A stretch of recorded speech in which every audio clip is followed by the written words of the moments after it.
Hey, welcome everybody. Yeah, we're just like 2 minutes late, but we're not muted, so I did triple check that. Hooray! The reason we're a little late is I had a technical difficulty, of course, like always, because it's Caffeine Corner. Can't have You all had of a that technical sometimes. difficulty. I had a technical difficulty. As you can see, I'm not in my normal space, so I had to finagle some stuff together. I wasn't You are a expecting. technical difficulty, so Yo, yeah, fair. yeah. I accept that. I accept that distinction. Hey, real quick before we start, I want to know if this is on my end. This has been bugging me this morning. When things change, I don't like change. I like status quo. Things that change bother me. When Google changed their news thing, I lost my mind. I was writing them consistently, going, get back to the old format. You guys suck. And I still hate the new one. If you guys ever remember the old Google News, it was so much better.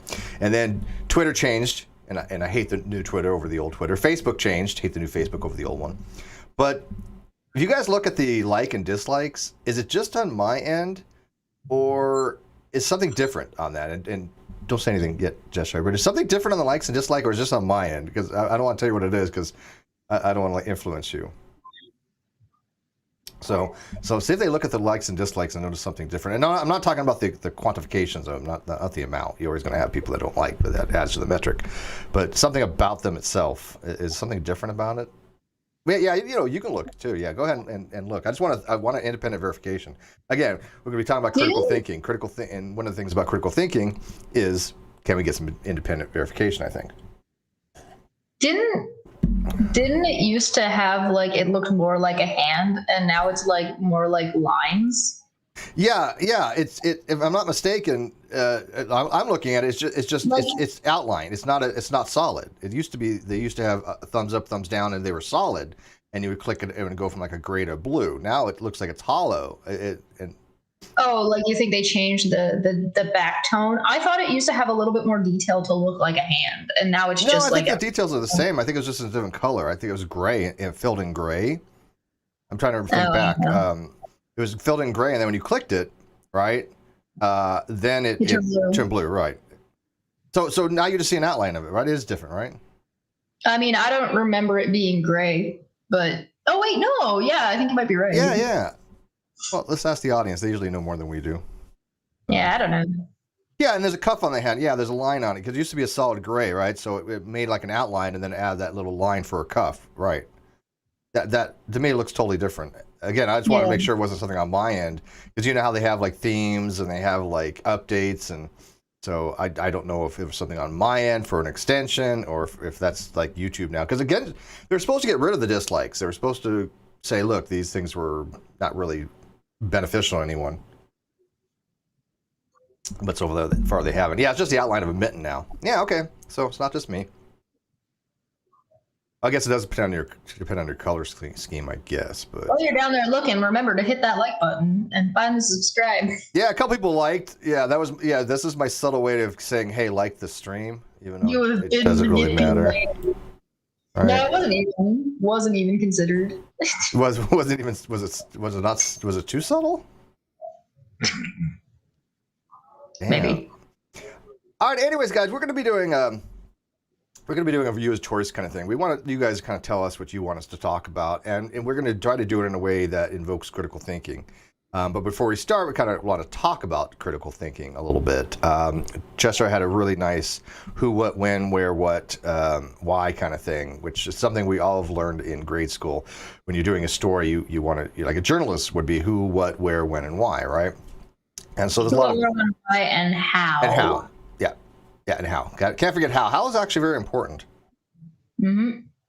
And so we're going to try to take what you guys ask us and apply some of the questions that we're going to be putting on the screen for that. But before we even start, I want to ask people if what they think critical thinking actually is.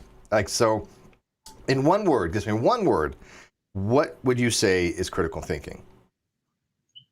And again, we're talking about epistemologically, for all practical purposes, right? So in the epistemological domain, what one word you think best describes critical thinking? You want to wait for them, Chester, or you want to take a stab at it?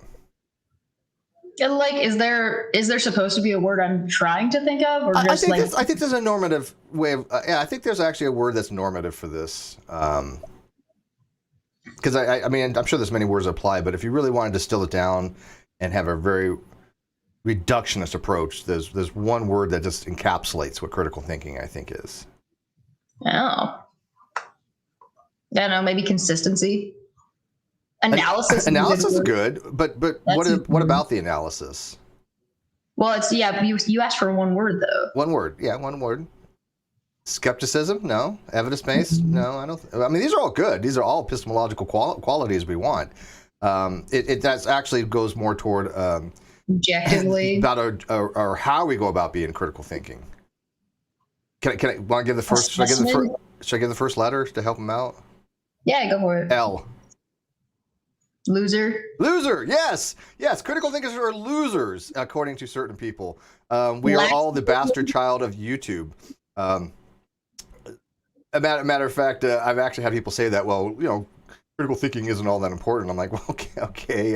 If you want to believe that, it's perfectly fine. That's one of the things about critical thinking. You're allowed to have your beliefs. But I tend to disagree. Diligence. I gave the first logic. Thank you, Joey. Logical. Yes, critical thinking is reduced to me and what I've read. It's a logical thinking. Now, that isn't necessarily the be-all, end-all, and I want to make that very clear. There's a couple of ways to describe critical thinking in what's called first and second wave. But the first approach, the first wave of when you approach something is a logical thing, where we say we want to know the truth value of things. We want to know if things are true or false. Loathing, love, long-suffering. I said lacktheism. Long-suffering is good. Lacktheism, yes, that's the lack of critical thinking, lack of theism.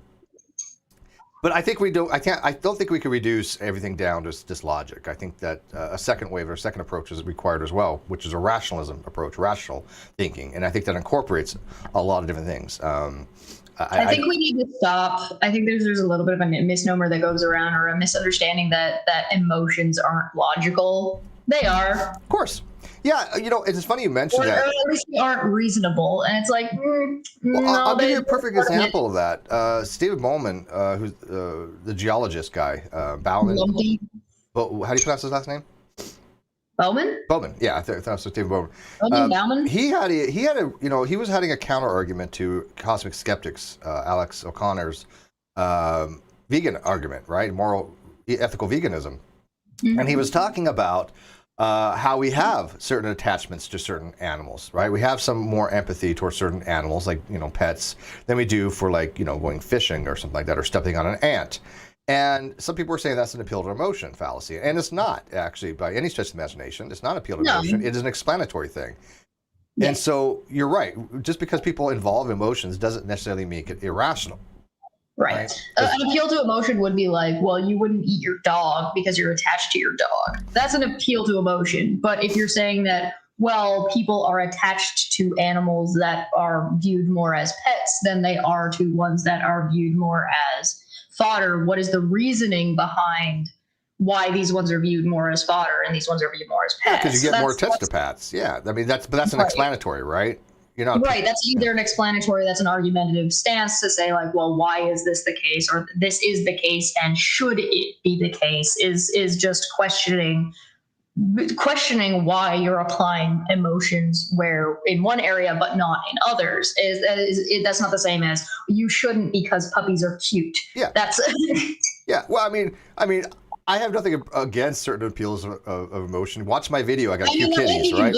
Sure. That's fine. But I mean, when you see like kids being used with signs on them, right? Like the Westboro Baptist Church uses appeal to emotions, right? Some sad kid, gays are going to hell kind of crap, People who make YouTube videos that put like children in the thumbnails to try and take advantage of that sort of thing.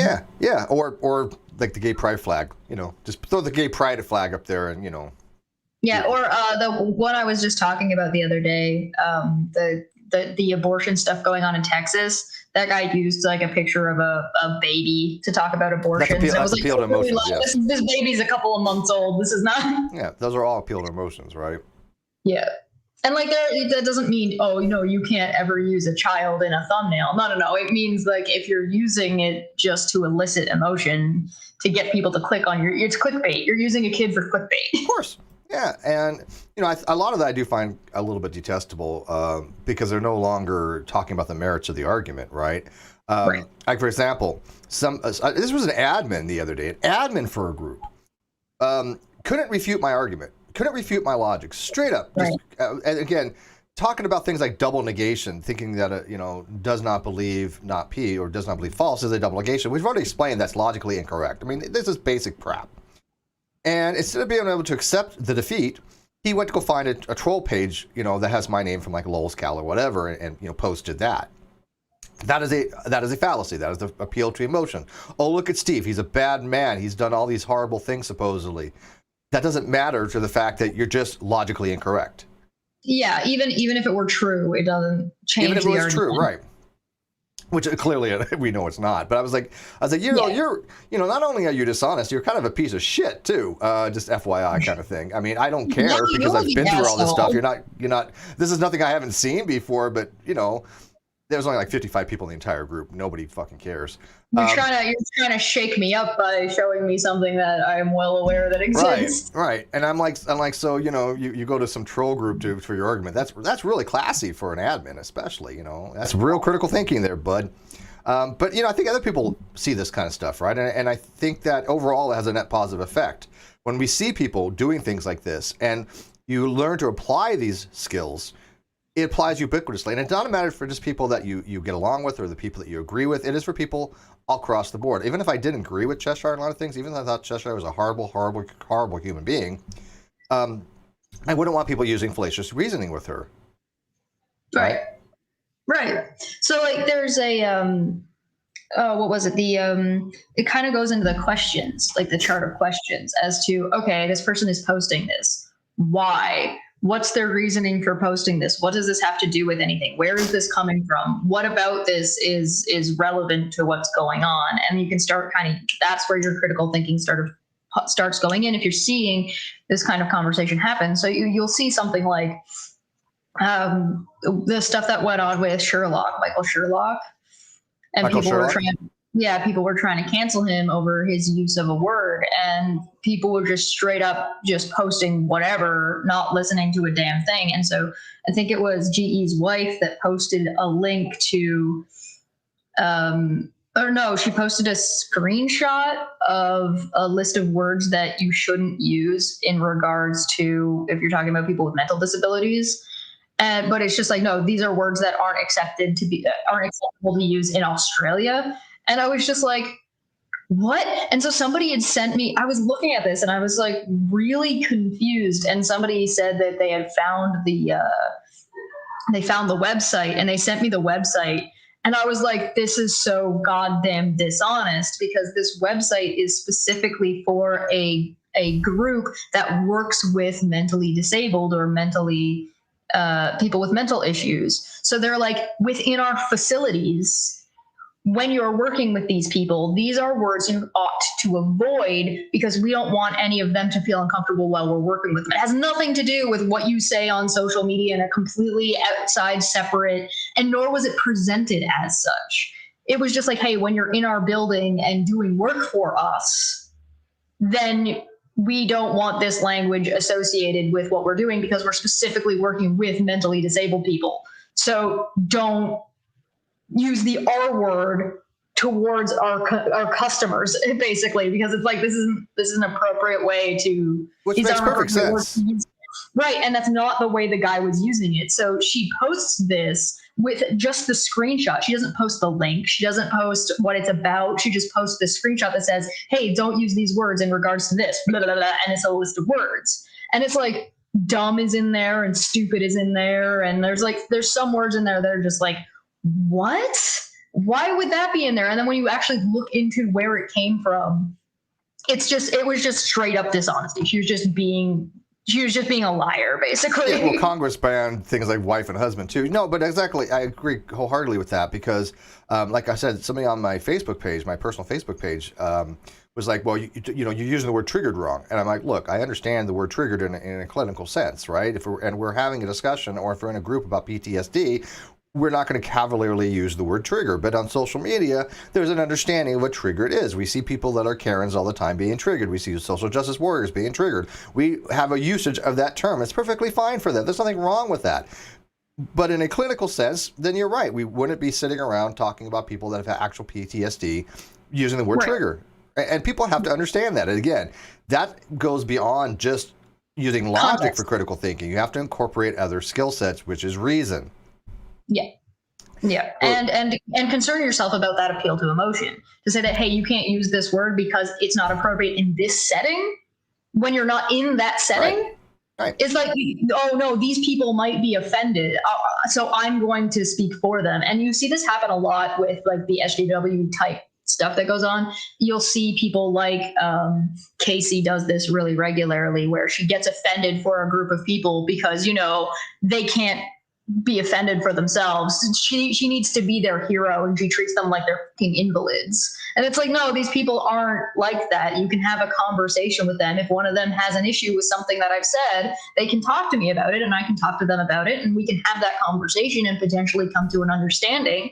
So that way everybody's happy. But no, she just wants to get people canceled because she doesn't like them. Yeah, no, she infantilizes them, and she, you know, she has to be morally outraged on behalf of them. I've noticed that. Now, Jamie brings up a great question, and I will address this. It is viewer's choice, so we will get more into the critical thinking stuff, obviously. But he asked, "I'm trying to honestly understand what you're saying, but it seems if abortion is murder, then reminding people of the horror of what is done doesn't seem fallacious." Now, there's a couple of problems with that. Obviously, Jamie's using a word called murder, which is appeal to emotion, because it's not murder. Murder is a legal term. If it was murder, then anybody who has an abortion would be criminally prosecuted. They're not. So so that is a fallacious use, right? You're appealing to the word murder to make it sound much more worse than it is. You're playing on people's emotions, which is a fallacy. And then when you're showing these pictures, is again appeal to emotion, because you're not arguing the merits of the case. You're using a physical image to elicit emotional response rather than, you know, should we do this because it brings harm? You know, I understand using it as evidence for why it would do that, right? But people don't use it for evidence. Where they're using it as shock value, right? Look how horrific this is, therefore it must be wrong. That is the way that they're arguing it. That is textbook argument from emotion. Yeah. Because it doesn't actually provide why. Yes, exactly. And I got to sneeze here. I'm going to mute my mic here, not from Streamlabs. Nothing. You can't take anything as if it's obvious. You need to be able to explain it, because if you can't explain it, it's not obvious. You know that feeling when you got to sneeze and you just can't do it? No. It's right there. It's right there. No. Yeah, I hate that. But I mean, the abortion discussion is such a nuanced thing. I usually am fine with that appeal to emotion. Like, I usually just accept that fallacy as part of whatever the person is saying, because I don't see much value in having that part of the discussion, because a lot of the discussion just has to do with pragmatism and where is the line, and trying to suss out with somebody who's like pro-life about where that line is, that they stop caring, is kind of strange, because it's like they care, and then as soon as they're in a position where like, well, maybe you could get involved, then no. Yeah, and they're also very emotionally charged subjects, right? I mean, that gun control, it's hard to have a conversation about it. Yeah, you have to have people that are of a little higher echelon that are going to be arguing about the merits and the value of things rather than emotional response. Because if you're just going to yell and scream and make it some kind of visceral thing, you're never going to convince anybody. And everybody, when it comes to these topics, has a very wide, diverse approach, right? So you find 10 people, and 10 people are going to probably give you 10 different views of how they look at these topics, right? But they're a lot more emotionally charged. Nobody could be wrong. Yeah, it may not be right or wrong, right? I mean, there may not be a objective fact of the matter to be had, right? There's objectively wrong, but there's some things like, hey, if we got rid of yellow gummies, are people going to have storm the Capitol? If they got rid of yellow gummy bears, probably not. People are like, whatever. Yeah. They have no emotional investment to yellow gummy bears. Right. Some people might. That's Steve's yellow gummy bear argument. There you go. Free to Play said, The shitting is gross, therefore it's bad. Stop shitting. Yeah, well, his pictures, his paper. Well, some people are into scatology. I don't know, but yeah, his poop. Stop pooping. Jamie kind of went on to say, fair enough, it isn't murder legally. I was thinking morally from the law of God. Also, next time you need to sneeze, look up out a bright light. No, he's right. No, it's photosensitivity. I look at the sun and I'll sneeze, right? Yeah, but I'm inside, and that light's not that bright. These are LED lights. So the problem with that kind of an argumentation is that argumentation doesn't even work within people who believe and follow the Bible. It's not consistent.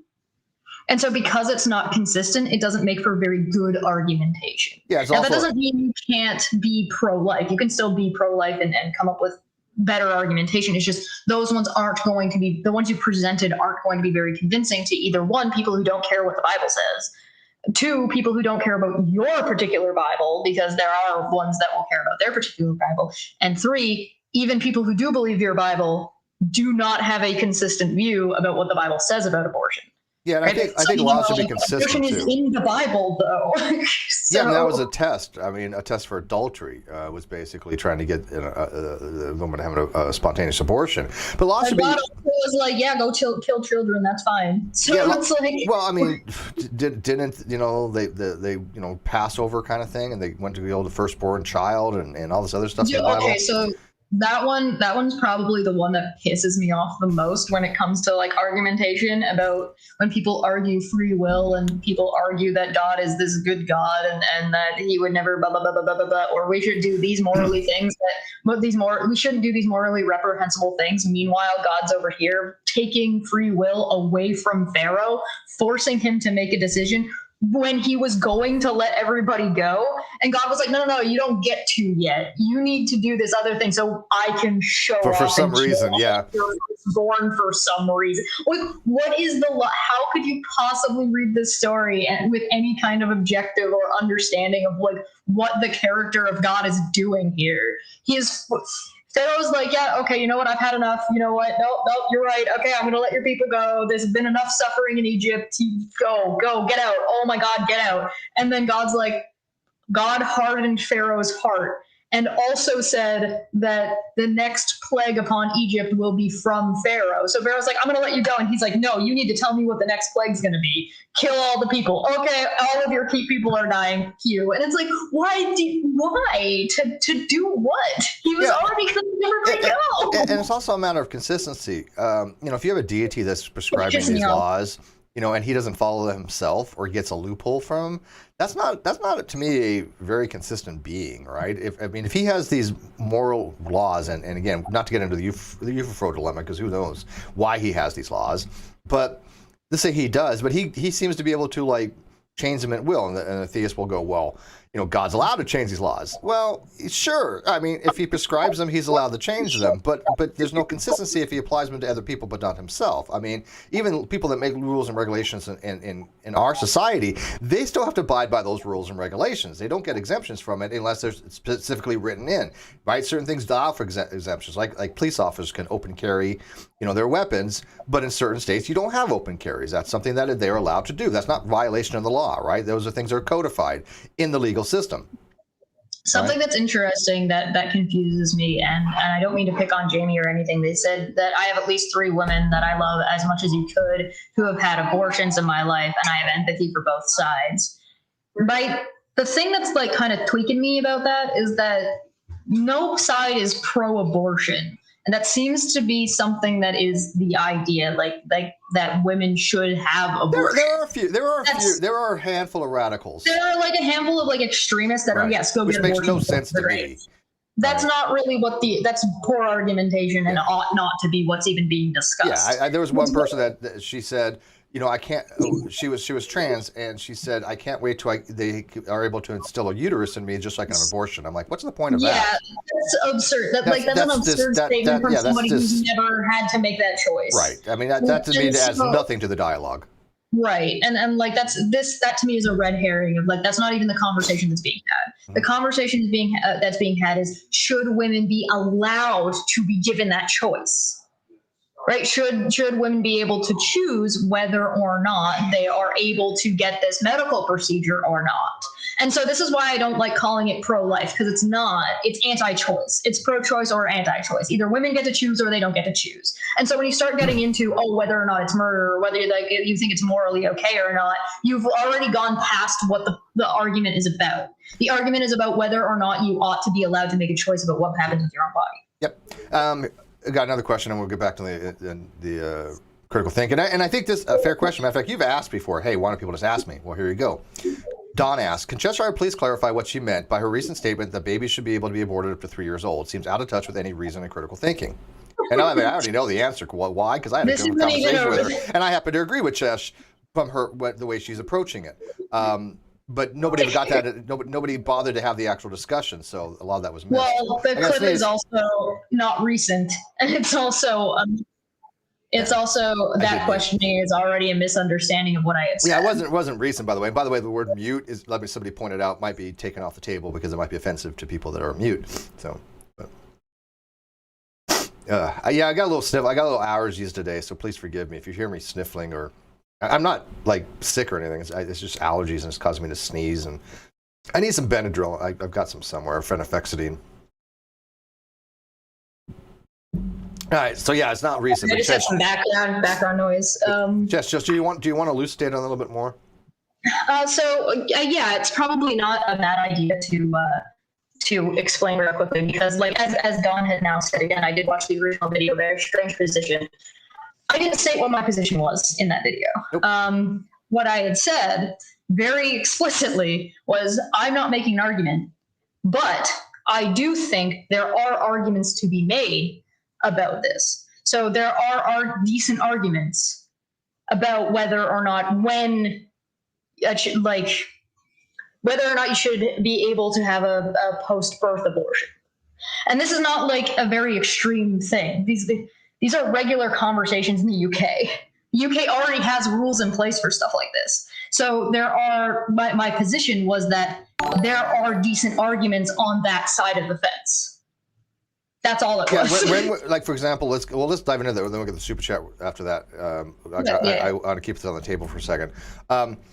Yeah, so there are arguments to be had for that, and I kind of say the same thing. Yeah. There are certain times where a child is not viable. They're not going to have any quality of life, and I believe in euthanasia. I accept that there are certain conditions for human suffering that is so vast, that life quality is so low, that I don't think it has any merit to continue life. My family knows I don't want to be on life support. If I'm brain dead, let me go. And so there are children. Yes. Yeah, there are children. I mean, I don't know if anybody has ever seen like a Harlequin baby, but almost always they're non-viable, and all they do is have a months or weeks of suffering. In those particular cases, I mean, and again, it's not the word abort. Maybe the word abortion isn't the right word to be used, right? Because that kind of connotes has a connotation of prior to being birth. But the point is that after, if it's still not viable, a child, if it's not viable, it's just going to suffer for a few weeks, then yeah, I think that should be something on the table, or at least people should have those discussions about it. That's what she was referring to. What I had said in the video was that I don't think this is a discussion that people are ready to have. Mm-hmm. That. If you want to ask what my opinion was and what my stance is, this is not a discussion people are ready to have. Right. That's the closest thing to put. Yeah, you never really got into the details, and people ran with that, and because they, again, they're not ready to have that discussion because they're not ready. Well, they made my point, right? Yeah. Like, not only did I not actually give out what my opinion was outside of that side over there, there are decent arguments on that side of the fence. Right now, that doesn't say that this side of the fence doesn't have any decent arguments, or what side of the fence I may or may not be on. Right? That's simple as that. Don says there are no such laws or treatments in the UK. I've lived there. Why are you making up nonsense? That's not what she said. She said the discussion exists in the UK. Yeah, I said there are rules in place. Yeah, there's when I was looking it up at the time of that video, I had seen that there were. Yeah, I had seen that there were options. I should say options is a better word. There are options in those cases. It's just like the UK has far more discussion going on for people with euthanasia when they're older and they're medically suffering. Terry Pratchett, if you're interested in looking at what happened. I remember Terry Pratchett's story. Yeah. Yeah, so if you're unaware of Terry Pratchett, Don, I definitely recommend looking that up, because that conversation is far more. open to be had in the UK than it is, especially in America. Yeah. America is like cannot handle any kind of discussion. Well, yeah, because they for some reason they think that life, the quality of life doesn't matter to having to them life is so precious that we should keep it around no matter how much the degree of suffering. I disagree with that. There's no reason for that. They're trying to base it on some kind of religious reason in a lot of times, which I don't understand. I don't understand why God would want you to bear around for 3 more days of suffering. What purpose would that have? I've watched my dad, slowly disintegrate. His mind started to go, his health going. He had CPOD. Bonina says the discussion is in place in New Zealand. We had a referendum on it last year. Yeah, there are places other than America that are actually able to have this discussion. Super chat. Would like to. Sorry, give me a second. I have to scroll up. Res for 20 says it's almost as if the God in the Bible is just as fallible as the human beings that wrote that fictional crap. Yeah, well, I've always said, look, I think a lot of it is whether God exists or not. Most of the writings seem to be very, very human-centered, right? There's how many of the people that wrote for the Bible? Was it like 66, 68? I don't know, but they seem to have all these unique offers that they see. Every one of them brings something unique to the table, and I think that's just human nature, right? I mean, you get 66 Christians in a room, and I guarantee it, all 66 of them are not going to have the same perspective on Christianity. Don actually brings up my exact point, right? This isn't 3-year-olds, though, and Jamie said that this is a slippery slope to justifying abortions and then post-birth and so on, and then euthanasia of aged people. That's exactly my point. What justification is there to stop at any specific age? Yeah. If you're going to allow it here and you're going to allow it, again, this is not my position. This is me asking because I don't know. Yeah, she just is asking. I actually have the position at a certain age, if the person wants to die and they're competent enough and they're suffering and you have a medical decision on that with the family and that person, that's their choice. I think people have a right to go out the way they want. Process. Like that. Right, there would need to be a process in place. There would need to be a process that includes doctors, that includes psychiatrists. And that is my position. That's more than just having the discussion. She hasn't really stated her position on it. She's just stated, people that are having those discussions. There are decent arguments over here. I stated that I don't think we're ready to have this discussion. And I've also stated that I don't know what argument you would have. An argument has not been presented to me that I understand that why you would stop at any point in life. Yeah. At any point from conception all the way till like you would die otherwise. What age and for what reason would you allow it or disallow it? Yeah, I mean, what argument you would give for that? If somebody is I haven't I'm agnostic about it. I haven't landed in a position yet. Yeah, and again, it's a matter of viability, right? I mean, I don't know why this is so contentious. Sure. This is not that contentious of a subject. These things are being talked about all over the place. So I don't know why. People are just overly emotional and are go out of their way to look for shit on people. Yeah, do you see the difference between critical thinking and emotional-based thinking? Right. So this is a perfect example of that. So we thank you for this. But she's already answered it. I've given you my position. Come after me. I think that if something's non-viable, if a child's non-viable and they're going to be suffering, if they're, they have no quality of life, they're just, on a ventilator, they have no consciousness barely, they're just there. How is that life? How is that living? And so, yeah, I do believe it's a family's decision. I don't know why you would choose 3. Why would up to 3 be okay and not beyond 3? That was her point. She was making that. That's what she was saying. But right, there is no limit. There's no line. I mean, these are arbitrary things. That if you are going to have a discussion about where that line is, I don't know what that discussion is. I don't either. Which is why I'm asking. Yeah. But on top of that, I would also not be the person to make that decision. This is not something that I'm necessarily arguing for or against. This is why I'm not presenting or trying to convince anybody. I'm asking because you would want to get like a biologist and probably psychologists and philosophers in to have that discussion to decide if you were going to put a year on it, where you would put that year. Because the answer is I don't know. Rodent no last name for 5 says people are discussing does not mean the argument is settled. Right. Correct. Oh, yeah, absolutely. Clearly. I mean, I remember when it was. Remember when they had the whole doctor Kevorkian who would go around and do assisted suicides, whether it was legal or not. Some argued it was legal. Some argued it wasn't legal. Did he actually, commit a crime? Did he not? If I just give somebody the tools to end their life, look, and let's be blunt here. If I hand somebody a handgun, that's perfectly legal for me to do. If they use that handgun to take their own life, am I assisting in that? Well, I mean, again, these are very complicated arguments, right? And so if it's a medical procedure from an actual doctor, is he committing a crime? Again, very complicated discussions. And I don't know why people are so emotionally driven when they're having them if they want to have the discussion. I mean, I do get it. Don't get me wrong. I shouldn't say that I don't understand it. But you cannot bring just the emotions to the table. You have to bring some actual argumentation, some actual reasons. Well, this is partway how you can kind of suss out whether somebody is being honest or not. Yes. And it's whether or not they accept your answer. So there are some times where somebody will dodge or dip and duck and dive around whatever questions you've asked. But if I very clearly say I don't have a position because I'm agnostic about it, I'm still hearing out both sides, and I think I would need to you need to have more of the discussion for me to be able to fall on any side of the fence. I don't know is an appropriate answer. Me being agnostic about it is perfectly acceptable. Yeah. So if you decide that me saying I'm agnostic about it doesn't answer your question, then I don't know what you're asking anymore. Inquiry for Two says, why is Chesh having a show with Serge Tankian? I have longer hair than Serge. No, I don't know who that is. He's a political activist, singer, I think, or music producer, singer, or something like that. Yeah. Armenian?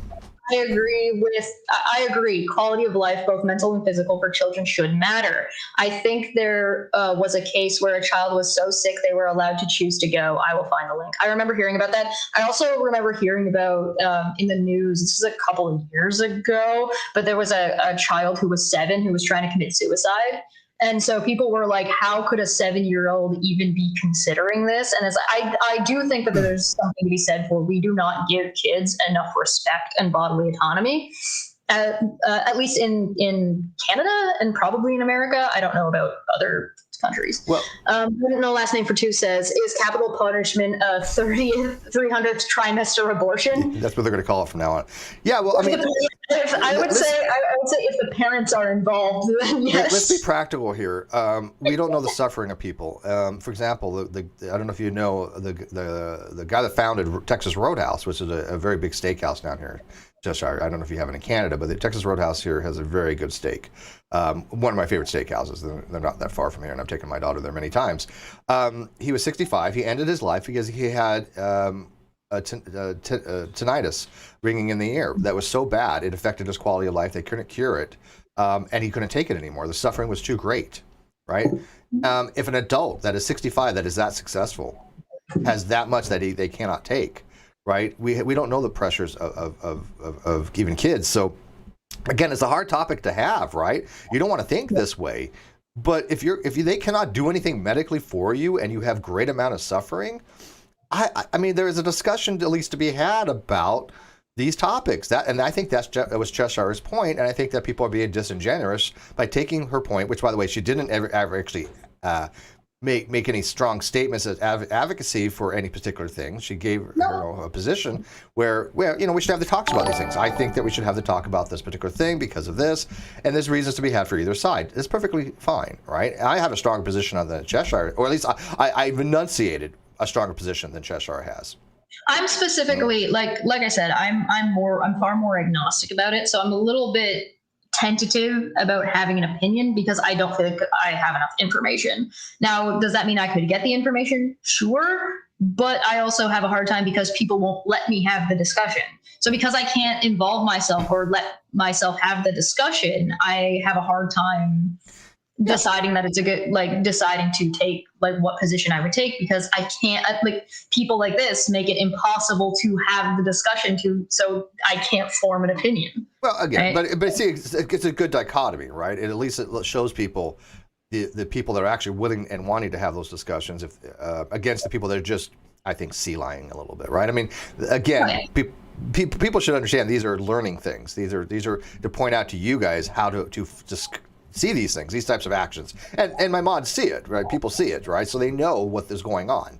I'll read this one. Exploratory Mind Project for 10 pounds. I've always found it crazy how we would have a pet put down if it's suffering too much and there's no other solution, yet we don't do the same for our kids. or sorry, for our kind, we treat pets better than ourselves. And there's something to be said again about that. Exactly. You know, if humans who feel pain just like animals, if our suffering is so great, why would we apply it in one circumstance and another? Again, you don't have to have a position on it. You could be agnostic on it, or you can, you know, not really have dived in enough to really formulate an opinion. But I think the overall thing is there's a discussion to be had there. That's the takeaway. That's it. That's the takeaway. Yeah. Anything more than that, I think people are really reading into it. Well, and I think what you can kind of take away from just that situation, the person came in here, they asked a question, they got answers to their question. We were willing to offer them our time, but they were not willing to offer anything back. So how much are you going to give? Well, these people just take, and are not willing to actually engage back and forth. Right. Inkboy for two said Tankian is the vocalist for System of a Down. Yeah. Okay. Yeah. Well, he's also a musician, also never knew the guy's name. Also a writer, all that kind of stuff. Yeah. Mm-hmm. And Golden Unicorn for 20 said there is something called charity. I had that for Chesh when she made that point in the stream and knew what she was actually talking about. And I would clarify if I had doubts before demonizing her based off of a 20-second clip. Yeah, it's amazing how people isolate things and take things, you know, oh, well, this, you know, they take this, but they neglect the entire body. Well, yeah, it's a fallacy, right? It's just, quote mining. Yeah, exactly. All right, so I'm going to put a couple... quote mining in an attempt, it's cherry picking a quote mine to try and pigeonhole me into a straw man position that I don't take. That's what it is. All right, so I'm going to put something on the screen right now.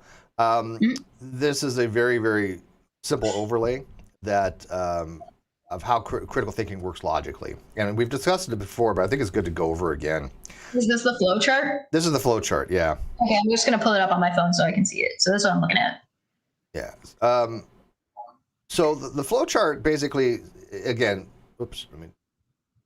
so the both, but basically, oh, you don't, hang on one sec. Every time I maximize this, you go away, and I hate that. All right. So when you have something called an argument, right? And the argument is what you're trying to get across, right? So basically, argument is a collection of statements, as it says. You can't read it, but it says a collection of statements intended to support or infer a claim or conclusion, right? So an argument is saying, hey, here's my premises, here's my conditions, here's my statements. And here's the conclusion based upon that. And again, most of the time premises are asserted as true. They're axiomatically assumed true unless you have reasons to doubt them.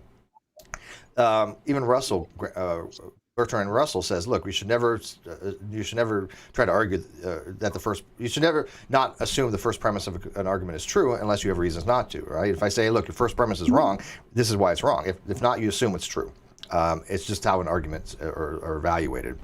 And then you evaluate each truth value of the propositions in the argument to see, okay, you know, are they true or not, right? And if they're true and there's a logical inference, then we'll say the conclusion follows, and that's, you know, what this flow chart is actually going to say.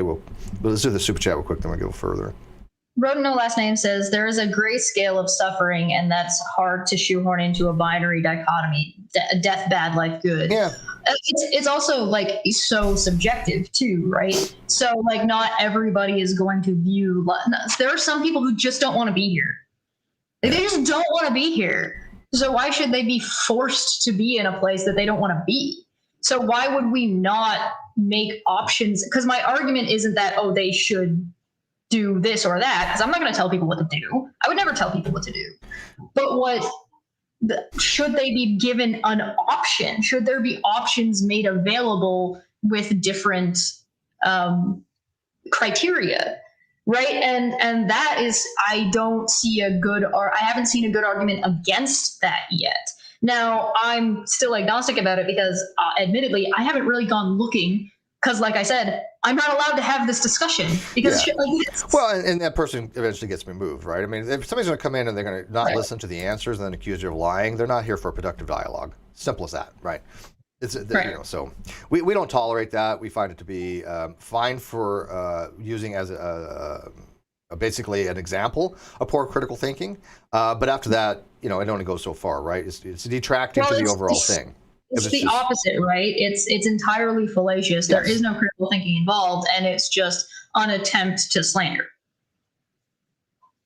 All right. So there's two approaches to having. Well, there's actually probably kind of more. There's actually like an abductive argument, some other, but whatever. So when you have an argument, you can look at it two ways. Is this a deductive argument, which means that that the conclusion must logically follow from the premises if the premises are true. That is a very strong case, right? That is the case where, look, here's the conditions, here's the rule of inferences, then the conclusion must by necessity follow. But there's also inductive reasoning, and inductive reasoning gives us some actual information about things. Deductive reason doesn't. It just rearranges what we have and comes up with a conclusion. So what does Sherlock Holmes tend to use? Does he tend to use inductive? He actually uses an inductive reasoning. That's what I thought, because I'm like, doesn't Sherlock Holmes talk about it, like about deducing things all the time? Yeah, he uses the word deduction.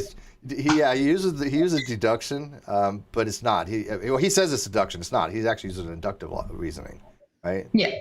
Yeah. So, but inductive gives us a statement that is probably the case that the conclusion is going to follow given the premises, and so with that we can infer new things, right? It's an inference, right? Is this more likely the case? It's a problematic thing, and so with induction we can actually make inferential arguments, and then there's a couple different kinds here, and I think that this is important to kind of suss out. People already know the deductive things. They say, okay, look, we know if it has rules of inference that are logical, then it's considered to be valid. Right? If it uses a fallacy called a non sequitur, any formal logical fallacy is a non sequitur. So affirming the consequent is a non sequitur. Then it's invalid. You're done. Your argument it's a bad argument, right? It's an invalid argument. Right. So you can have logical reasoning all the way up until, and so whether or not your premise is true doesn't matter as long as the logic follows and there's no fallacy within your argumentation or like no formal logical fallacy. If the argument has a rule of inference, there's no formal logical fallacy. There could be and if it does, then it fails on that. But that does not mean you necessarily have to accept the premise. Right. So, well, the premise is being true or not will go to soundness. That's a whole nother conversation, right? Like a whole nother step there, I should say. Oops. Yeah, so if we decide that it's invalid, then the argument is obviously an invalid argument and it's unsound. Soundness requires validity and the premises to be true. So if that's not valid, if it doesn't have a formal valid structure, then you're automatically unsound as well. So if you're not valid, you're unsound. Simple as that. If it's valid, then it has two things, soundness or unsound. If the premises are true, then it's sound. Now, people will say, well, how do you determine the premises are true or not? Well, that's complicated because there's different theories of what is constitutive of what is true. There's a correspondence theory of truth. There's the coherence theory of truth. There's pragmatic theories of truth. There's semantic theories of truth. It's complicated. But there are certain things we know are true, like 1 + 1 = 2 is true, right? I don't think anybody's going to argue against that. But those are... One people do have to realize is that in a syllogism for like modus ponens, that the premises are not necessarily like P and Q. It is for modus ponens P, but it's not Q. It's the conditional and then P and then Q, right? People think that the atomic prepositions, the P and Q, are the premises. No. In modus ponens, P is the premise because it's P implies Q, P therefore Q. So in that particular case, but in modus ponens, it's not. Let's say if we'll do a spot check here. What do you guys think is the premises for modus tollens? Just like curiosity. By the way, modus ponens is also known as conditional elimination. So you have P implies Q, P therefore Q. That's called conditional elimination. So what do you guys think is the premises for a modus tollens? You guys remember? Do they say? Well, do you want to take a stab at it? No. Well, what do you think the first premise is for modus tollens? Do you remember? Do you remember the logical form for modus tollens? No. Okay. P implies Q, not Q, therefore not P. Oh, okay. I can put it in the live chat. So I'm a visual person too. So P implies Q, not Q, therefore not P. All right. So the first premise is the conditional. P implies Q. The second premise is not Q, therefore not P. There is no the premises are not P and Q. The premises are the conditional and not Q. And so I think that's why a lot of people do get confused. Because so is this the my cat is an asshole? Well, that statement is either true All or not. cats are assholes. Therefore, my cat's an asshole. I have a cat, therefore my cat is an asshole. Yeah. Well, then you look at the conditional statement for the truth value for that. A conditional is always true unless the antecedent is true and the consequence false. Assholes. Yeah. Yeah.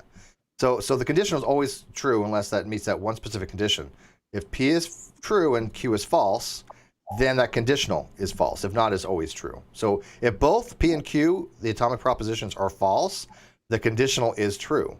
So if I say 1 plus 1 equals, if 1 plus 1 equals 3, then 2 plus 2 equals 5, that statement is true. It's called a vacuous truth, but it's still a true conditional. So P and Q are not the premises, not the quote premises that people looking at when you determine soundness, okay? You're looking at the conditional and then the next step. And for modus ponens, the next step is going to be P for conditional elimination. And then for, yeah, that's just the way you look at it. You're just looking at it as P implies Q and then P, therefore Q. Rodent, the last name for 5, says, God never asked me if I can exist, so my existence is on God. God created the world and all the suffering within, so my suffering is God's fault. Yeah, pretty much. That would follow. Okay, let me go back here.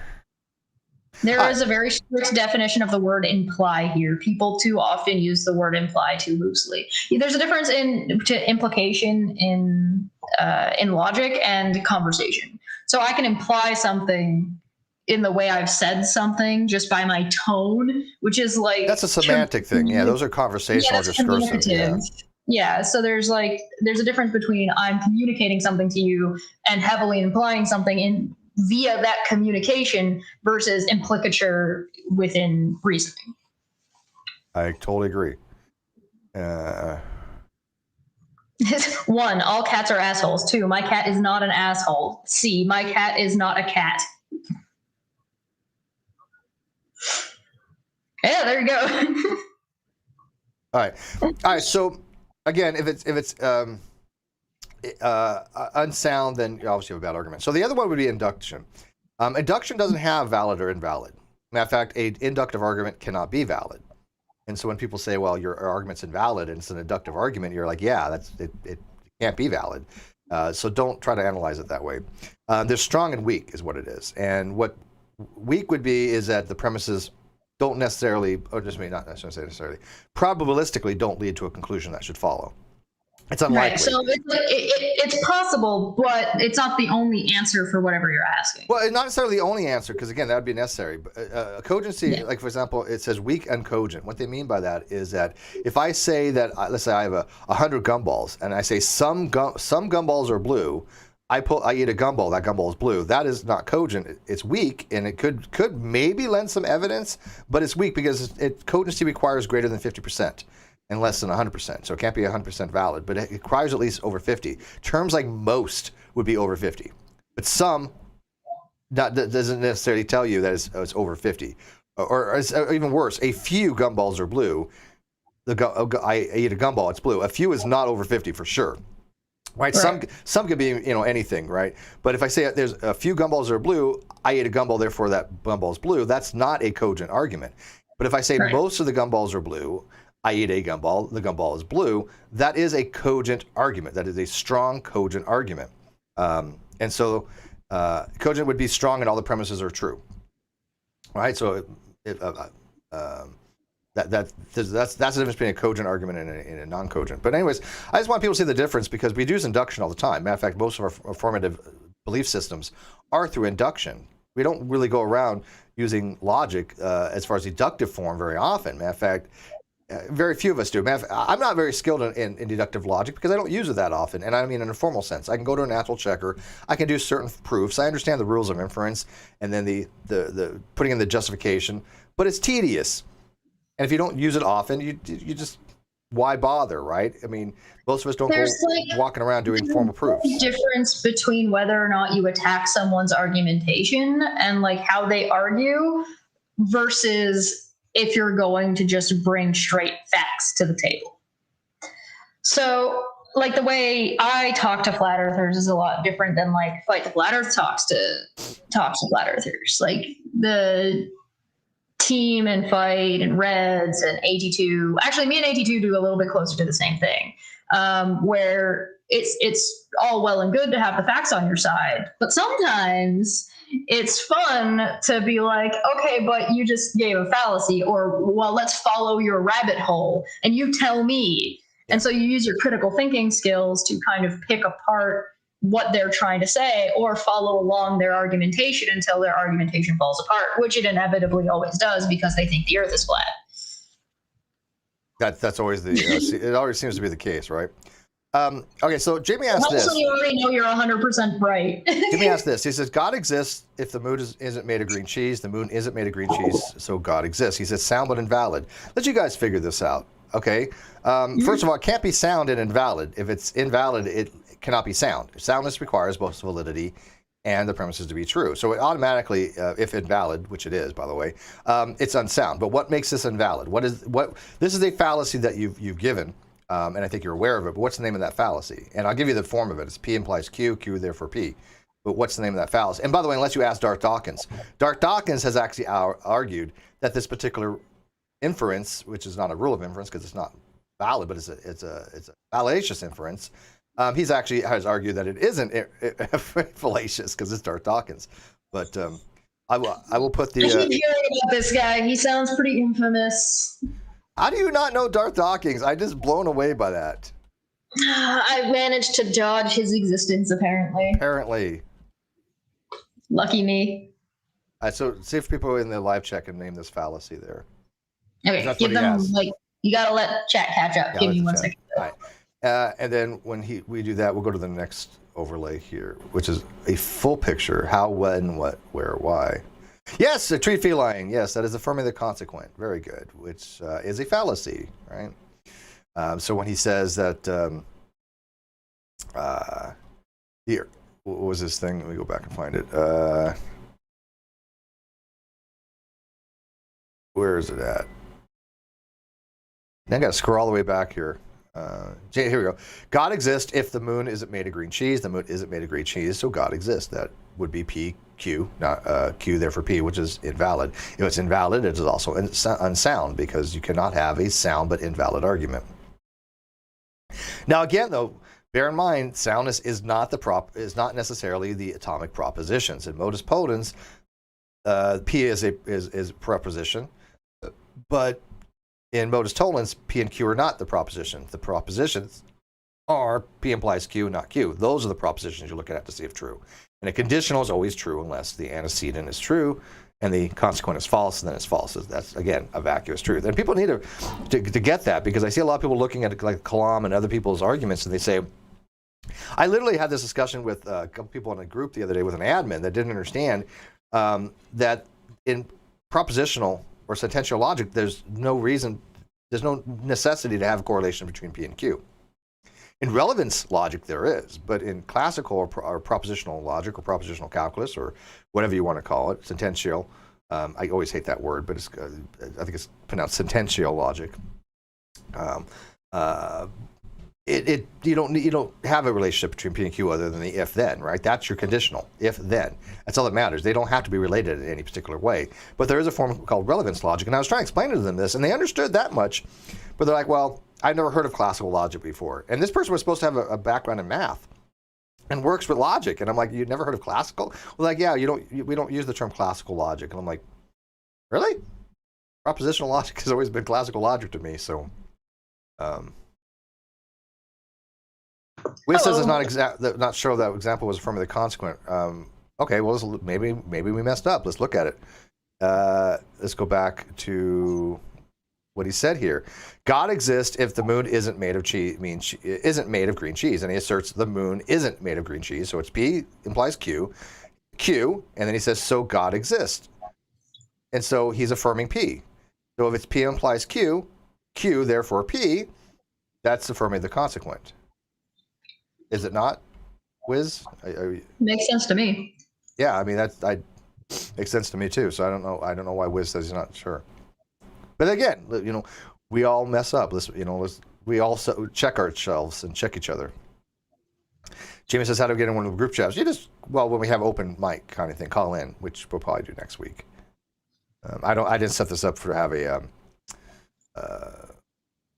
a call-in number, so. We're almost to the point where we do a call-in every other week. Yeah. We pretty much do them at least once a month at this point, but we're almost at the point where there's enough people that want to call in and talk about this stuff because that's how far we've gotten with the show. We do it bi-weekly, yeah.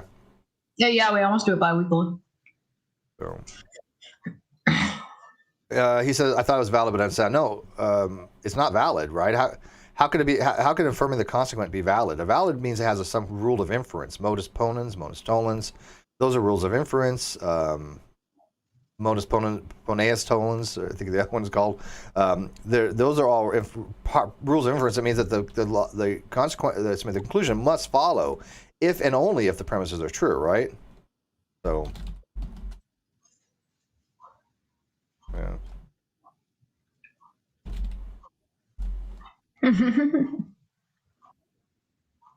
Are we ready to show the next thing? So I'm gonna pull it up on my phone so I can see it. I'm just waiting for it to catch up on the outside. Yeah. I like that flowchart though. Yeah, no, I think it's pretty handy, right? I like it. I found this while I was on my 16-hour live stream. I found it on Reddit. The one we're gonna look at the cheat sheet. Yeah. You found it on Reddit? I found it on Reddit. I was sitting around waiting for 16 hours for a video that never dropped and still hasn't dropped. Because I'm that asshole. All right. Dr. Pi says, I'm using the phrase sentential logic more because I've started reading from some books on expressively logic. Yeah, I look, I never even heard of that term until I met Ozzy, to be honest with you. Sentential logic. It just wasn't a term that came up, even though I've had like logic gates way back when even. I mean, I worked for Radio Shack for 6 years. I was pretty familiar with gates. I mean, I quad operational amplifiers and 555 chips and XOR gates and you know, we used them all, right, for electronic projects that we'd built. And even though I don't remember most of them, I remember a TO3, 2N3055 tab transistors. Two of them were used for a multi-stable or bistable circuit for an ion gun that I was building one time. So if you ever worked with transistors, go look at a TO3, which is the type of case, 2N3055 power transistors. Amazing things. But yeah, what's that? WizBiz is kind of explaining, I think, what we were talking about, or explaining what they think. God exists if the moon isn't made of cheese. The moon isn't made of cheese, so God exists. Versus if the moon isn't made of cheese, God exists. The moon isn't made of cheese, thus God exists. Well, different question mark. Yeah, he should have. The way if he wanted to word that in a modus tollens argument, right? It would be. Thank you, Justin. Yeah, it would be God exists. If the moon isn't, if the moon, God exists if the moon is made of green cheese. The moon is not made of green cheese, therefore God does not exist. That would be a valid argument and sound if God doesn't exist. Right. But then we don't have that information, right? So if both P and Q and the condition are false, right? If God doesn't exist, then God exists is false. And the moon is made of green cheese is false. So P and Q are both false. That conditional is false. So if you make the propositional a negative, well, if God exists, God exists. If you make the conditional both false, right? Then you can do modus tollens, right? Okay. If God exists, then the moon is made of green cheese. Well, the moon is not made of green cheese, which is true. Not Q is true. Therefore, God does not exist. So it's not P, right? So it's P, Q, not P, which is modus tollens. That would only be sound if and only if God does not exist, but we have no way of knowing that. Yeah. So, can you rephrase it the other way? Can you say God doesn't exist if the moon is made of cheese? Yes. The moon isn't made of cheese, therefore God does exist. Yeah, and that would be valid, and it would also be sound if God does exist. If God does exist. Right. Now, I've explained that before in a group, that almost the exact same thing. I used a different propositions, but I said one of these has to be a valid and sound argument for God. We just don't know which one. And you see, and the reason why I did that was because you see theists argue for propositions that conclude God. But it doesn't really do that because you can word it completely different. Because it doesn't matter. Yeah. Because we don't know the truth value of the proposition of the proposition God exists, right? We don't have that information. So one of them is valid and sound. We just don't know which one. And that, I think, was important concepts to understand that, yes, we can have a valid sound argument for God. The problem is we just don't know if it's valid and sound this one or this one because we don't know if God exists or not. Or I should say for or against God, because it's one or the other, right? Rodent No Last Name for 5 said, if P, then Q. So if I P, the Star Trek Q shows up and screws with me, LOL. Pretty much. Real quick, I have my coffee going through me more than usual. So I'm going to turn this over to Cheshire. We have a question from CPO Brant. Maybe that you can take that before we dive into these questions here. That'd be great. CPO says, yeah, go for it. All right. Go ahead. I'm going. One sec. Go. Shoot. It's my show now. You knew she was going to take over eventually. I'll be back. All right. CPO said, "Hi all. It's been a while since I seen Steve. Can someone in chat give me a TLDR on Non Sequitur show? Has Steve got his 150K yet? If not, what the fuck? It must be over by now." So, shocker, Kyle didn't show up. So the judge gave. Kyle's lawyer quit on him or fired him as a client, I guess, depending on how you want to phrase that.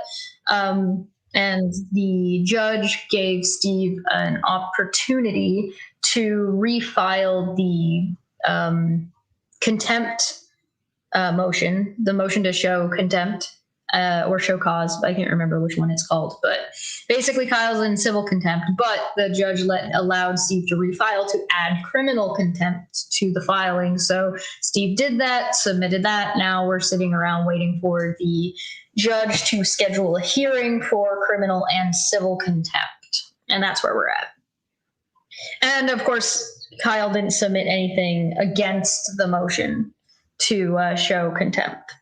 So basically, there's going to be a hearing that Kyle may or may not show up to, where he will have the opportunity to explain how he is not in civil contempt and not in criminal contempt, which, I mean, good luck with that.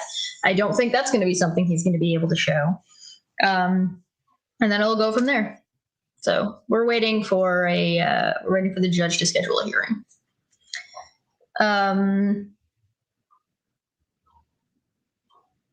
If my position is somewhat contradictory, so fucking be it. I am both emotional and rational being. Yeah, I think that's fair. The thing is that it's not rational to try to remove emotions from decision making. If you don't care about something, why are you making a decision about it? Right? So emotions are always going to be part of human interaction because they are, and to deny that, in my opinion, is irrational.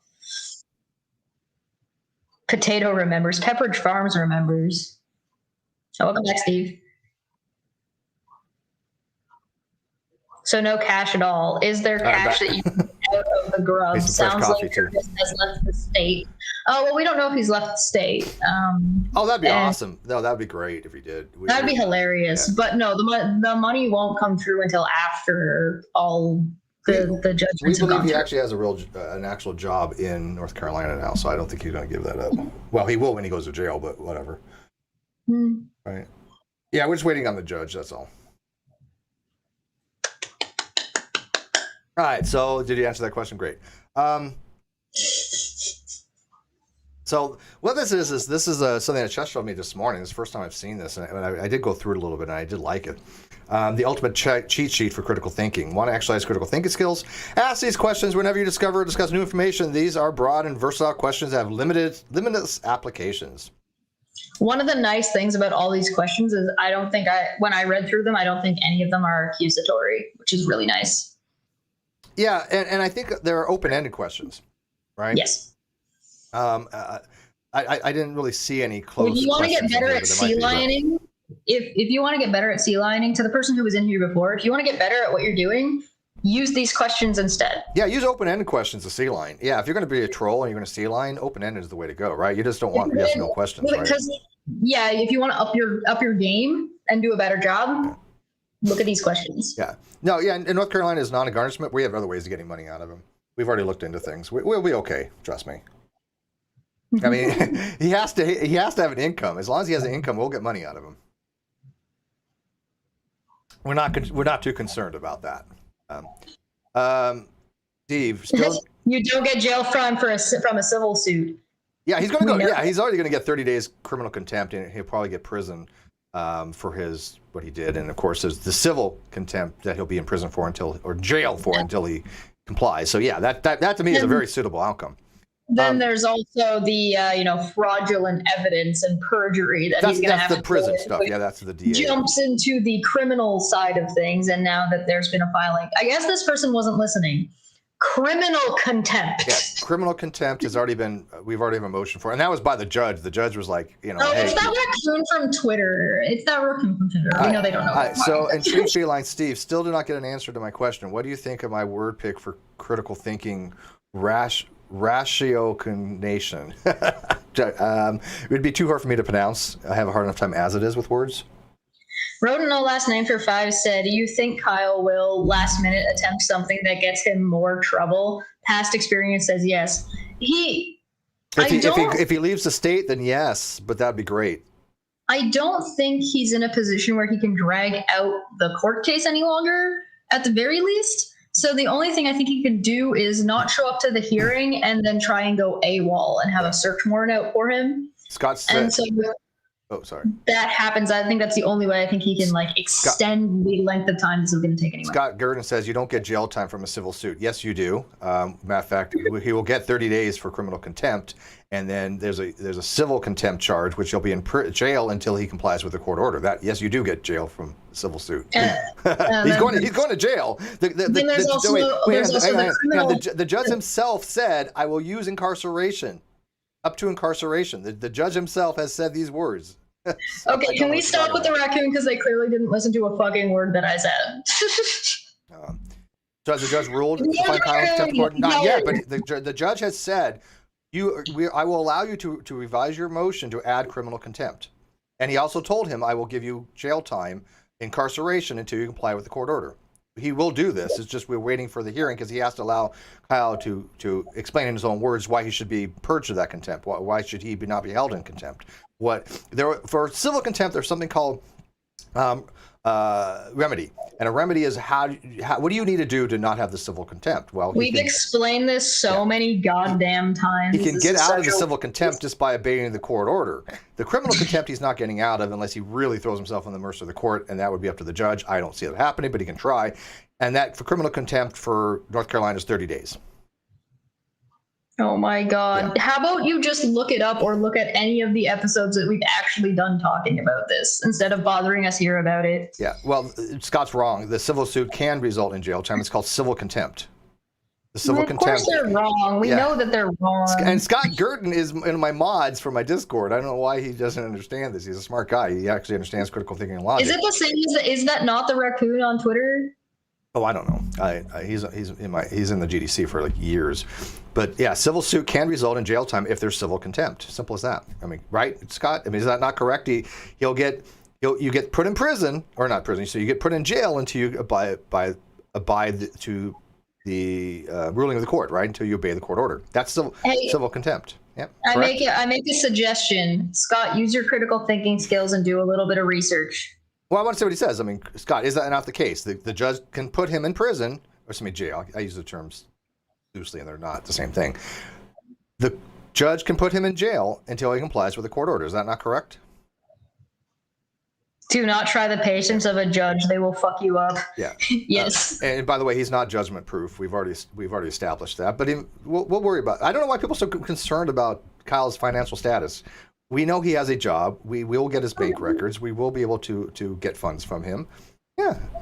So there you go. So I hope that satisfies your CPO parent. We will be able to, and if not, he'll still go to jail. He's still going to have jail time. So let us concern ourselves with that. I don't know why you're so concerned about him being, quote, judgment proof. I mean, obviously you're trolling, and I get this. And I know that you're a fake account, and I get this.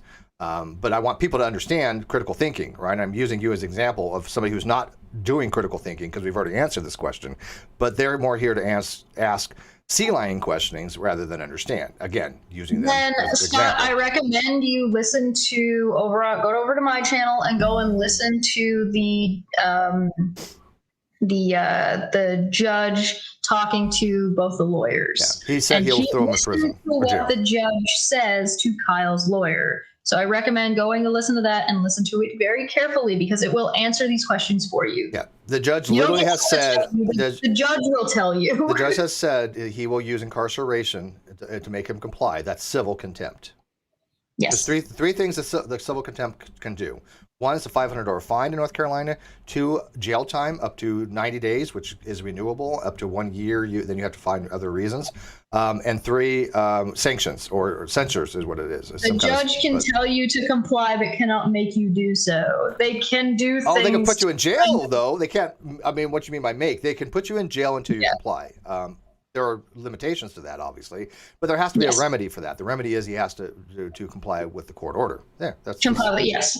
It's not that complicated. I don't know why people think it's that complicated. It's not. I wonder if there's a misunderstanding. You can't jail somebody for just not complying for an indeterminate amount of time.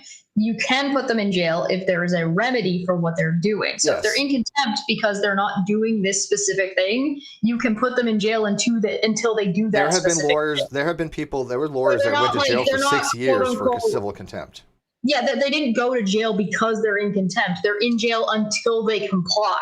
Right. If that makes more sense. Maybe there's a confusion there. I think it's fine to say they're in contempt. They're in contempt of court. They have contempted the court by not obeying the court order. That's it. Right. Yeah, and there's civil and criminal. We put in for both civil and criminal contempt. He'll go to criminal contempt. He'll have 30 days in jail. The civil, he'll be in jail until he has the remedy. And I hope they run them consecutively rather than concurrently. But I mean, what would be the point of having concurrent, right? Yeah, that wouldn't make sense. So let's look at some of these questions in here, right? For who benefits? Okay, well, you know what? Let's use this as an example. Let's use the non sequitur show as an example, Jess. I think that's kind of great, isn't it? All right. So who benefits from this? So who benefits from what? Kyle going to prison. Everyone, because then nobody has to deal with Kyle. All right, and it also I think sets a standard, right? I mean, people should obey the court, right? Yeah, it hasn't cost me a dime.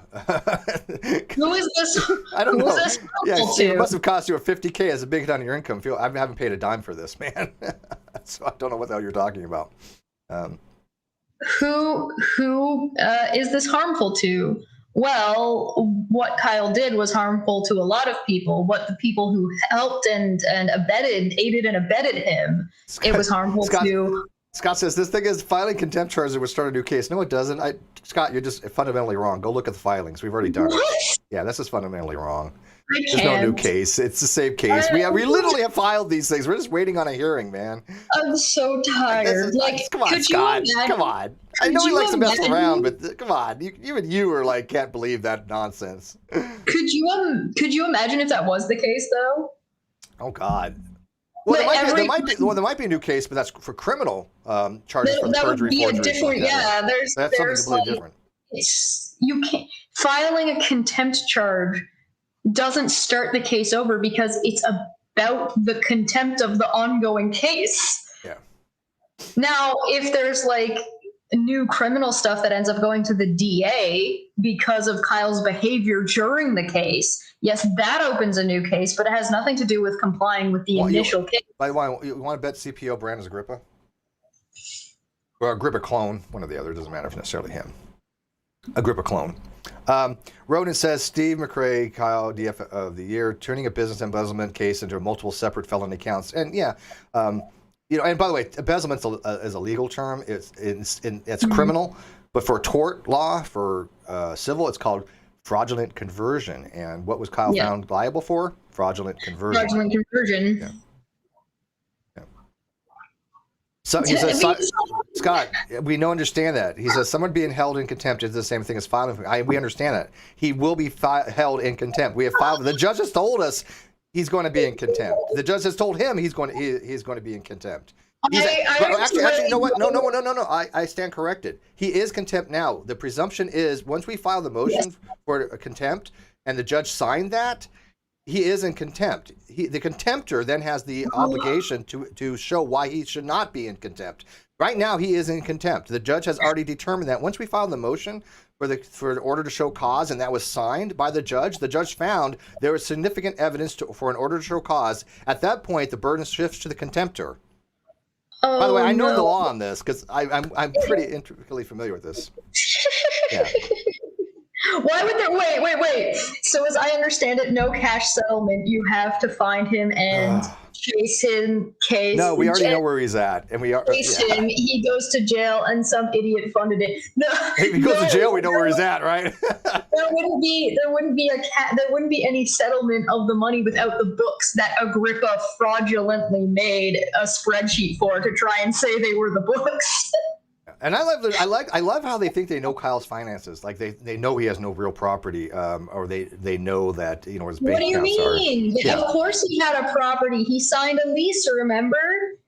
No, real property. Real property. Lease aren't real property. No, I mean the lease was fake too. Anyway, what are you talking about? Yeah, but it's so funny. They think they know more. It's like. But again, I'm letting this go for right now because I want people to see critical thinking. Right. This is a perfect example of somebody who's not critical thinking. They're just trying to argument by emotion, right? Or we can exercise our critical thinking skills to assess what they're trying to say and how bonkers it is. No, Scott, hang on. Scott, you're confused here. He says, something that you said corrects what I said. Filing a criminal charge in civil case is going to kick off an additional case. We're not talking about criminal charges. We're talking about criminal contempt. Two vastly different things.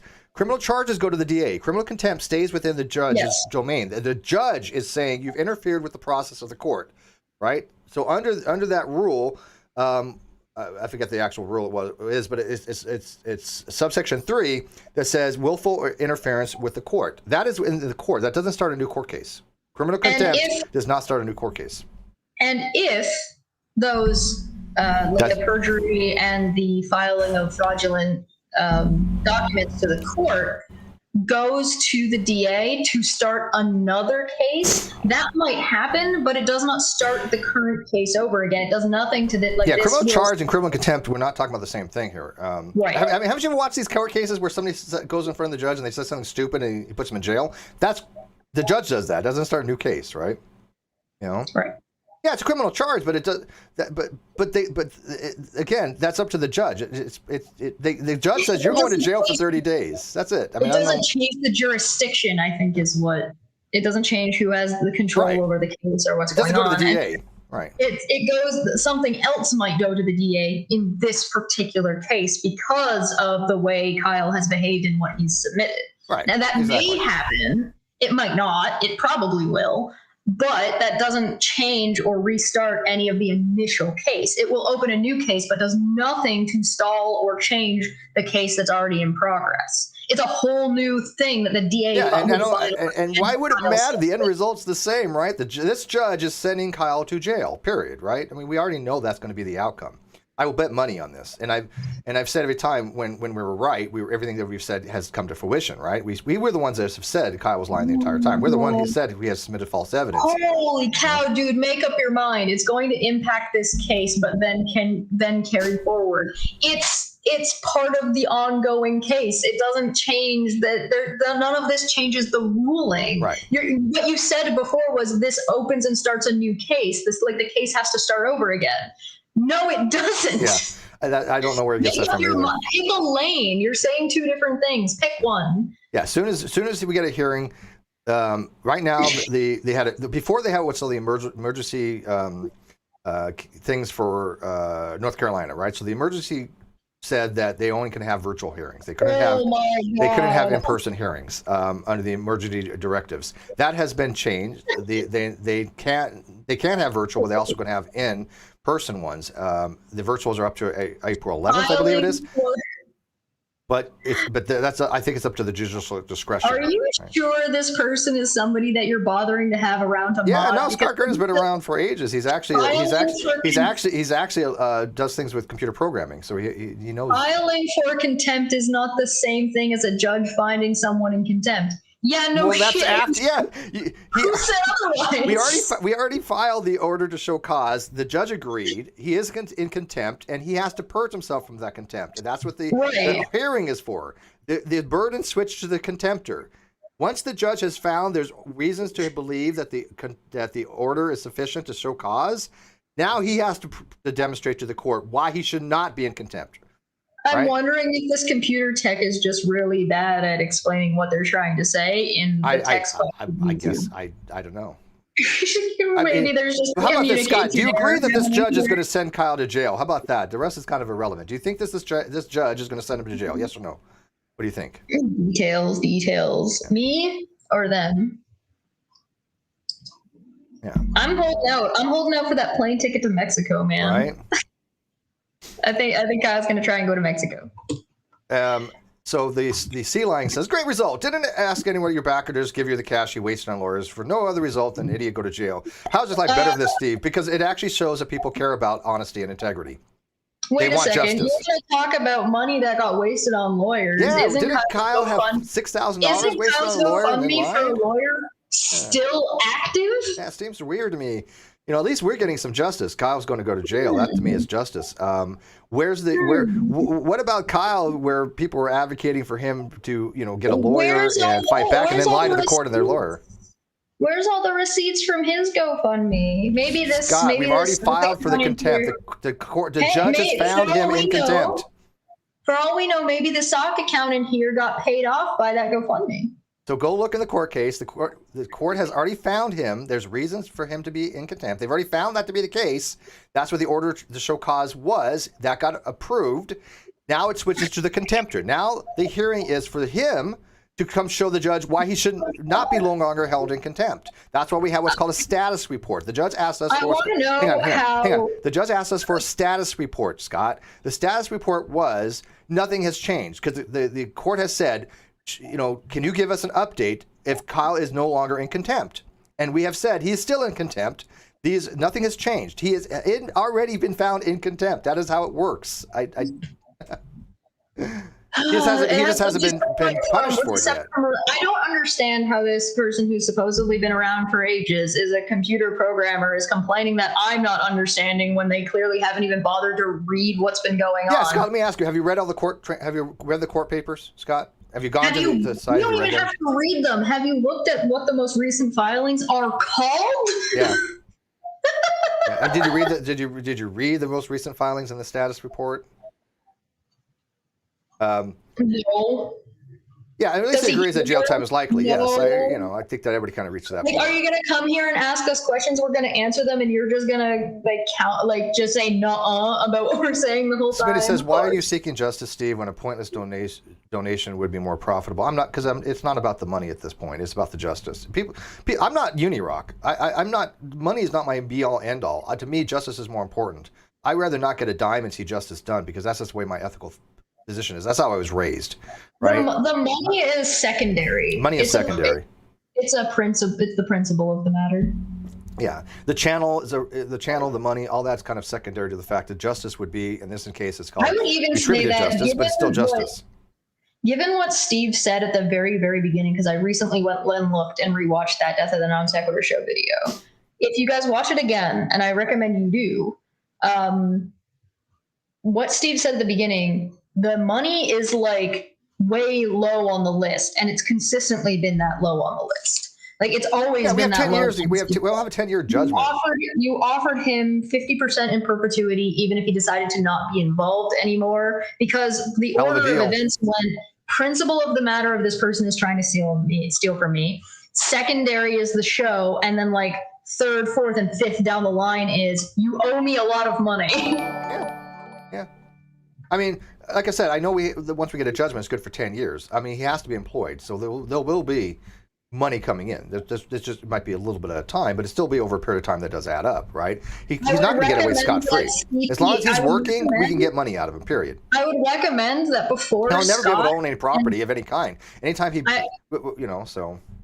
I would recommend before asking questions from Scott and CPO, before you go asking questions from us, actually go and read the direct source, because everything from us is going to be filtered through our bias anyway. So if you want unbiased and you want to know what's going on, go read the court records. If you want to know, you don't need to ask us. There's not a single thing that you can ask us that is not in that court record. So just go and look at the court record. What his lawyer probably would have advised him to do, if he would have not lied to his lawyer and spent $6,000 of Union Rocks fans' money to get a fraudulent lawyer for a fraudulent which of course we're assuming that he did spend it on the lawyer and it didn't get spent fallaciously elsewhere, because we haven't seen those receipts. Yeah, and by the way, the C line makes a good point. I was speaking about the money from his daughter, so it was about the money.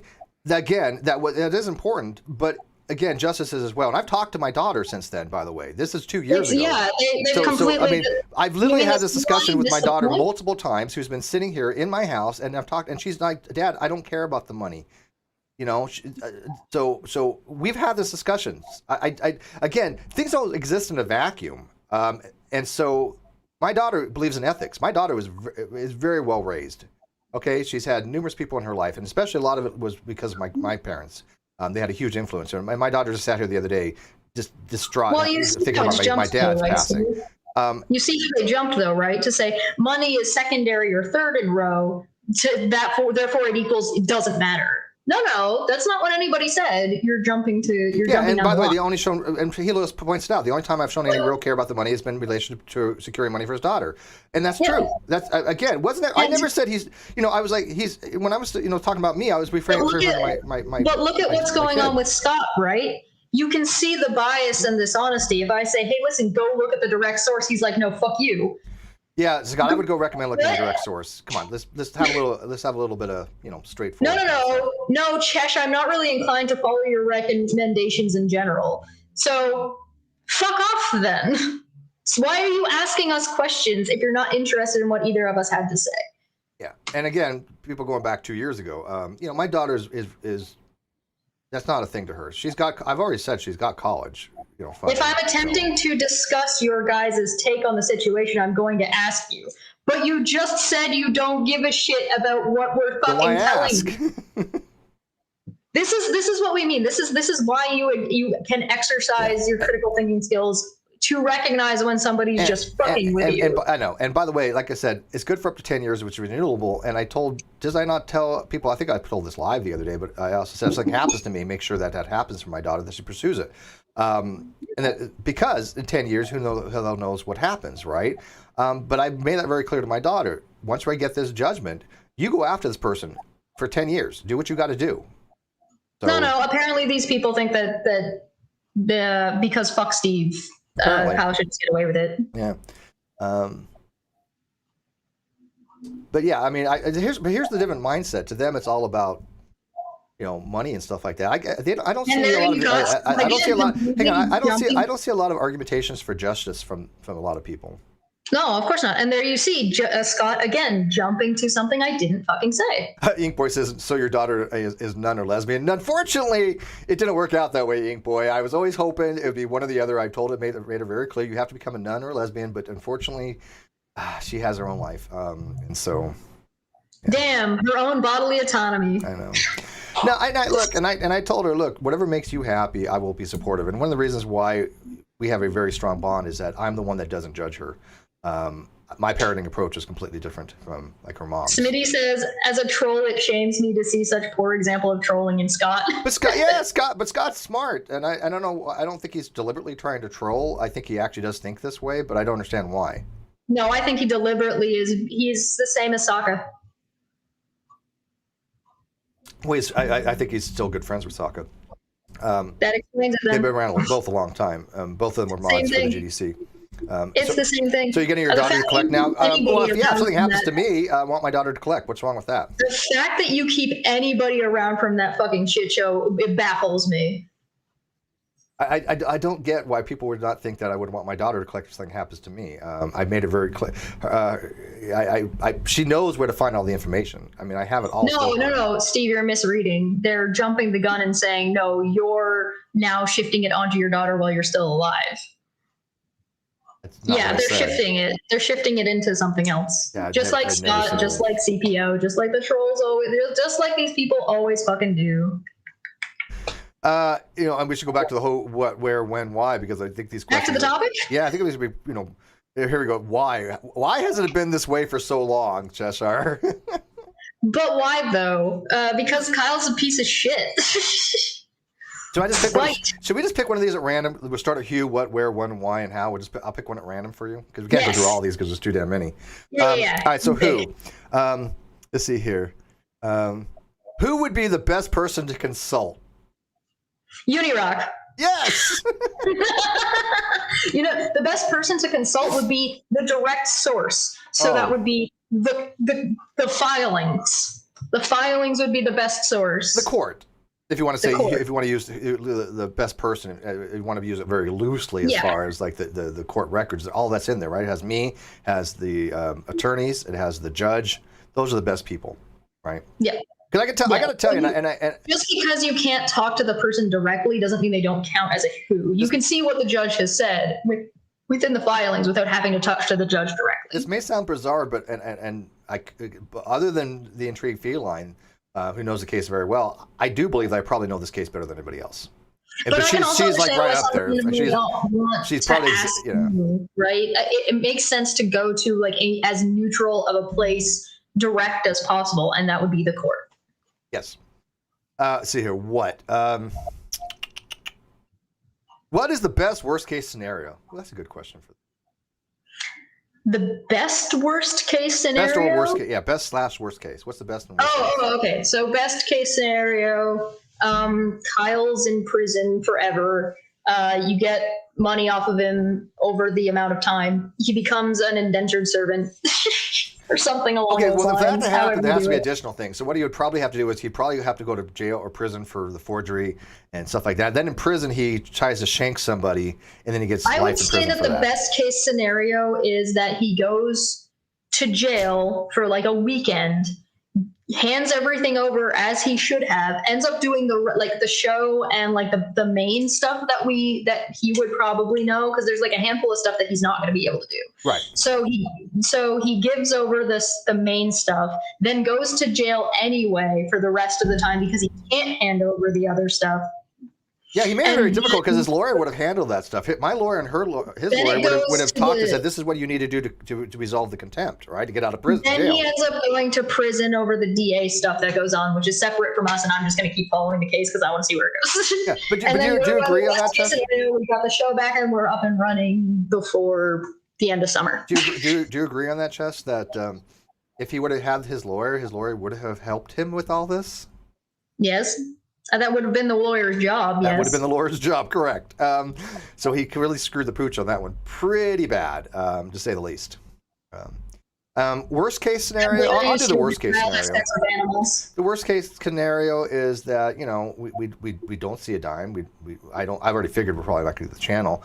And he doesn't go to prison for whatever reason, and he just gets off scot-free. Other than that, I don't know what else the worst. I mean, if he gets no retribution for this whatsoever, then I would find that to be the worst case. I don't know what else would. That would be the worst case, but I don't think it's plausible. Oh, I don't think it's plausible at all. The worst case scenario, I think, is like he somehow manages to delete the channel and we're unable to get it back from YouTube for some reason. Or even worse, the worst case scenario is that he profits all this and becomes an ex-Alex Jones. Worst case scenario is Steve dies before this is all over. No, not even. Because again, I wouldn't like that. That would piss me off. There are people that would not. There are people that. Okay, there's as many people that would be happy. There's people that wouldn't be happy.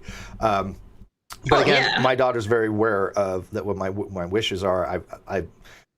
Tastecraft. You know what's so funny? My daughter said to me, she said, I'm not worried about that money and stuff like that. And I'm like, listen, hon, part of a parent's responsibility is make sure that you're taken care of. This is why I have all the things that you need for this. I mean, it's just laid out, like, how fastidious I am and that kind of stuff.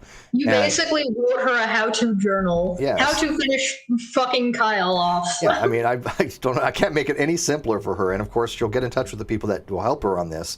And so, yeah, I'm not concerned about it. I'm not one of those people that worry about myself as much as I do other people. I've always been that way. I mean, I live very modestly. People know I'm frugal as shit. This is not just me saying words. People that have been to my house, they know how frugal I am, and it's just the way I live. I don't care.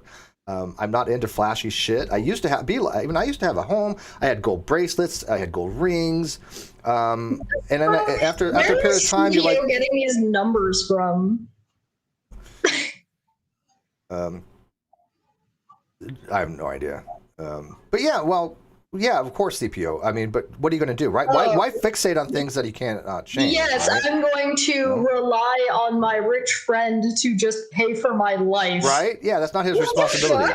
Yeah, that's not his job. That's not. He was nice enough to get justice, right? Ruhiv was nice enough to have justice done, and that to me is all that I was looking for. You know, and so why would I want anything else from that? I even told him. He even said one time. He said, "Yeah, I could give Steve $20,000, but what's the fun of that?" And I even said, "Look, I don't know you're serious or not, and I know that you really weren't serious in that, but I wouldn't take it anyways." You know, I'd be like, I'd rather have the court case. If Ruhiv would have said to me, "I give you 20 grand, or we can go to court for 20 grand, or whatever it is," I would have taken the court. Could you imagine if this wasn't you and somebody else and a different crime, and they were going around saying like, "Well, why are you even bothering to get justice?" Right? Oh, so somebody murdered a family member. Why are you bothering? You're not going to get your family member back. Why bother? Hey, single parent, you're never gonna get your house back during your divorce. Why are you even trying to get the house back? So here's the thing. All these people do is just completely demonstrate our point time and time again about critical thinking. I mean, it's just, again, and then by the way, there's the logical critical thinking, but then there's also rationalism, right? There's also you have to be reasonable and rational, and they don't have either. They don't have critical thinking skills of any kind, of logical or reason. Wrote no last name, $2 says Google quote non-extradition countries. It's interesting. Yeah, I bet, man. But no, he has a job, and and he doesn't speak Spanish. So well, you've got a situation where you've got like this person's like, hey, well, why are you doing this instead of this? Which could be a legitimate question. They could actually be asking about your reasoning, but the way they've gone about asking that question is there's implicature in there. They're implying that you're wrong for seeking justice, right? And in doing so, it's like, well, you're spending X amount of money in the 2 years you could have done this, and this. And it's like, but that wasn't the situation to begin with. So not only are you starting off with a faulty premise, but also you're here and have been here for the past 2 years doing the same thing. And at least Steve is looking for justice and is making progress. Whereas and other people look for justice. The people. Here's what they don't. Here's what they have not pointed out. And I want to make this very clear. It wasn't just me that Kyle screwed over. He screwed over everybody that donated money. They deserve the justice too. What good is me getting the money if they're getting screwed over for that, right? How much did he screw over Boole? Because yes, they would have been the outcome, right? I would have gotten what it was due me, but they want to see justice done too. They want him to have punishment for what he has done. What is wrong with that? Where's the not really interested in sticking around with disagreeing with how legal proceedings are being described gets me muted. Then stop getting things factually wrong and just go don't mute Scott, but here's the thing, Scott, go look at do the right thing, go look at the paperwork, go read the court case. Right now we'll put the court case in to the video, to the live chat. Go read it, man, because I mean, why ask questions on a bunch of stuff if you're not willing to go do the legwork for it, right? Well, he doesn't. This is the thing. It's like, why are you asking us about how legal proceedings work instead of just looking up how legal proceedings work if you're going to argue about it? Yeah, you can't. Yeah, everything you said about the legal proceeding is just wrong, factually wrong. Either ask us and take our answers, since you clearly don't know and are saying you don't know and are asking us. If you're not going to you can't say, I don't know anything about this, and so tell me. And we tell you, and you say, no, you're wrong. How could you possibly know you're wrong if you're saying at the beginning that you don't know what it is? Right, exactly. So there's everything you need. Go look it up. Research. If you're not going to listen to us, there's no point in asking. You're wasting everyone's time. Just go look it up yourself. I couldn't agree more. Oh, but it's coming from me, so they're not going to listen to the advice. Genetic fallacy, I guess. Yeah. Now I lost my. Fallacious. All right. So we're in where? Let's see here. Yes. Where? Oh, here's a very simple one. Hey, Cheshire, where can we go get more information? Hey, if you Google search North Carolina Business Court, you can click on that link on Google and it'll pull up the proceedings in that area, and you can then search by Steve's name, Kyle's name, or the name of the judge, which is Judge Gale, and you can look up the case number and Right there, you can find all the information you're looking for. That we were actually looking for Unirock's channel was the answer for that. Unirock. Oh, right. Oh shit! What is Unirock? What is Unirock's channel? You know again, primary sources. So what Chess said is absolutely true. As a secondary source, as another thing you should go look at all the things that Cheshire has done for the readings. Look at her breakdowns of it. And by the way, I would tell her if she got shit wrong. She knows this. I'd be like, hey, you really fucked up there, or just was a minor error here. And I don't hold back when it comes to that stuff. Between me and Feline, I think we have probably some of the better breakdowns in existence. I'm going to be the last read you did. I did not find anything that stood out to me as being an error.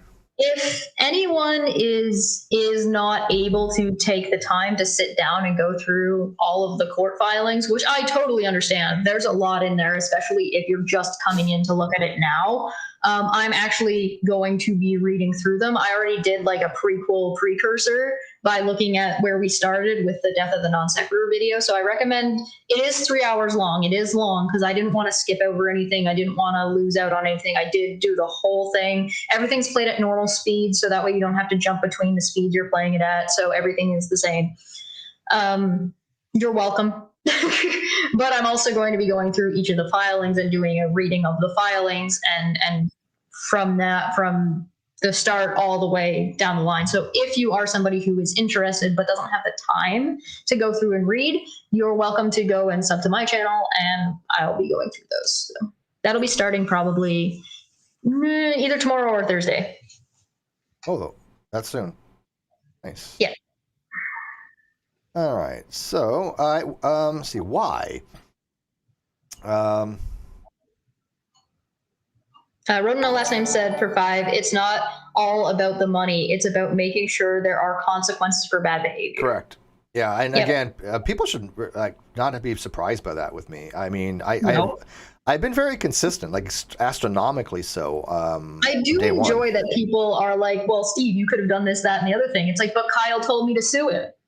This was his idea. Kyle wanted public opinion. Following what Kyle told me to do. Yeah, Kyle wanted public opinion. He wanted me to. Kyle has been driving this bus the entire time. It's all been, which again, the defendant is allowed to. I mean, there's not much we can do, especially with the. How many cliffs can you go over while your bus is on fire? Right. I mean, we were resolving this ages ago. We were.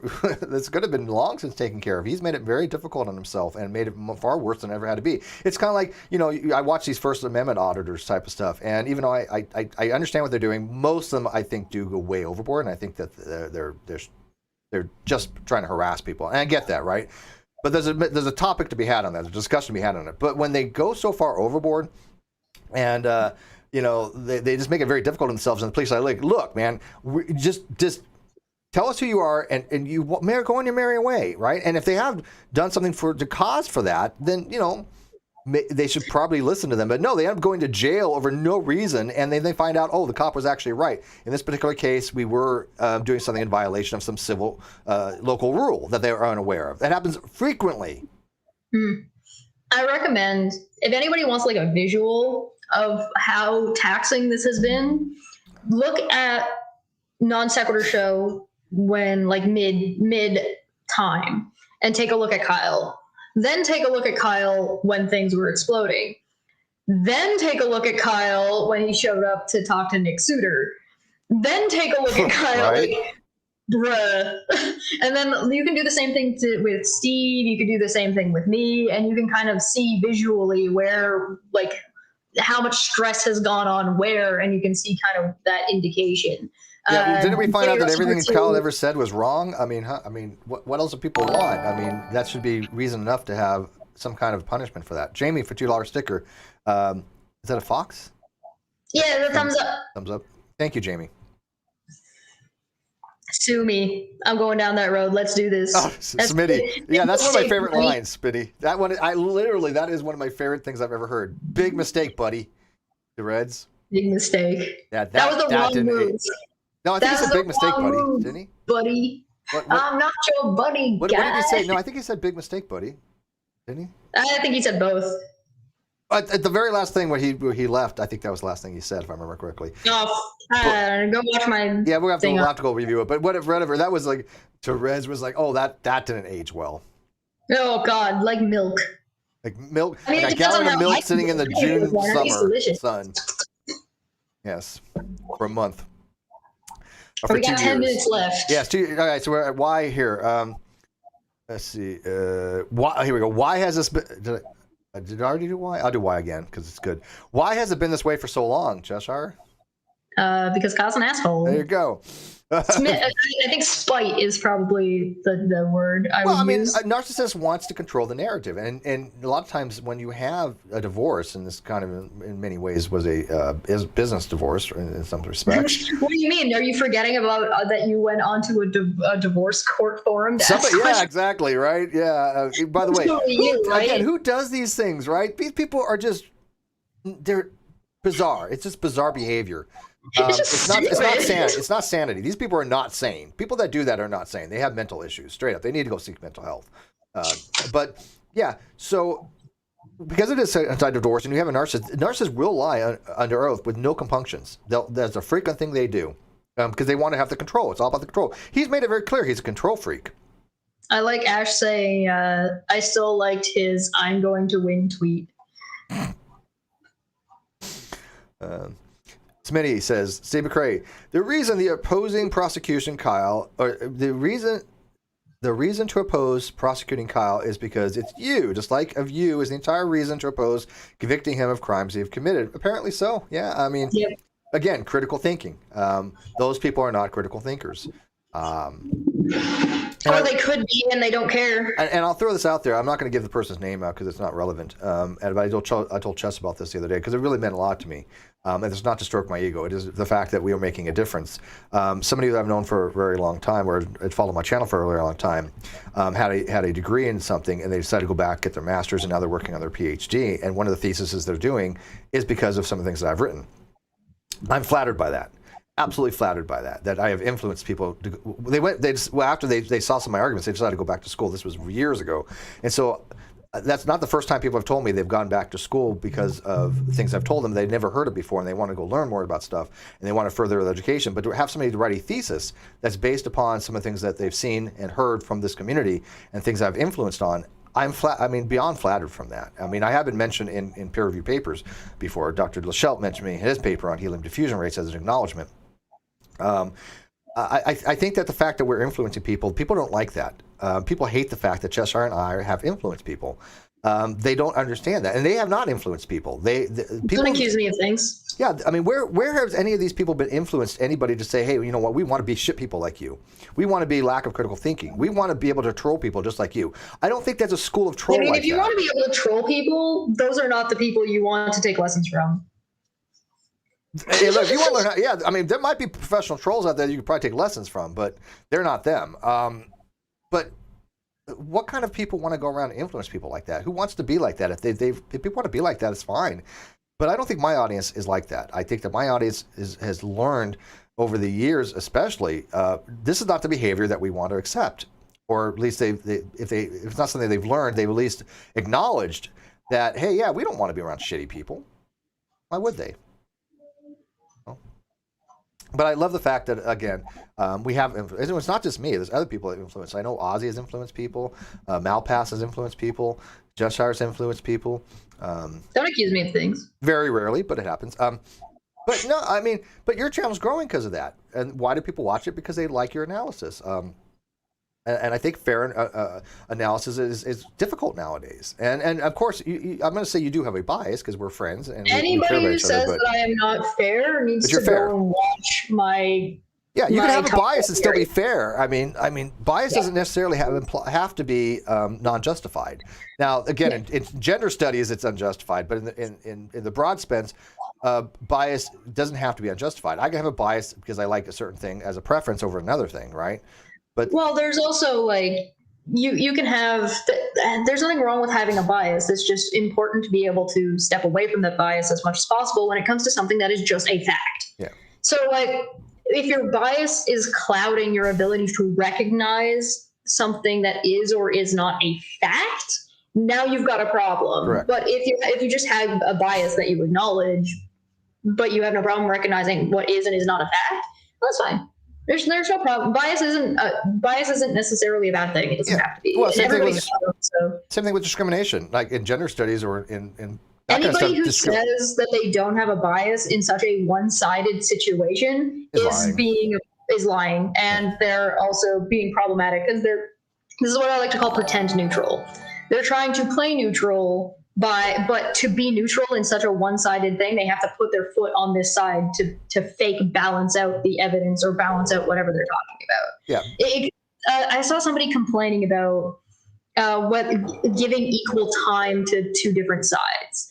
And I'm like, well, that time is going to be relative to whatever the other person is saying.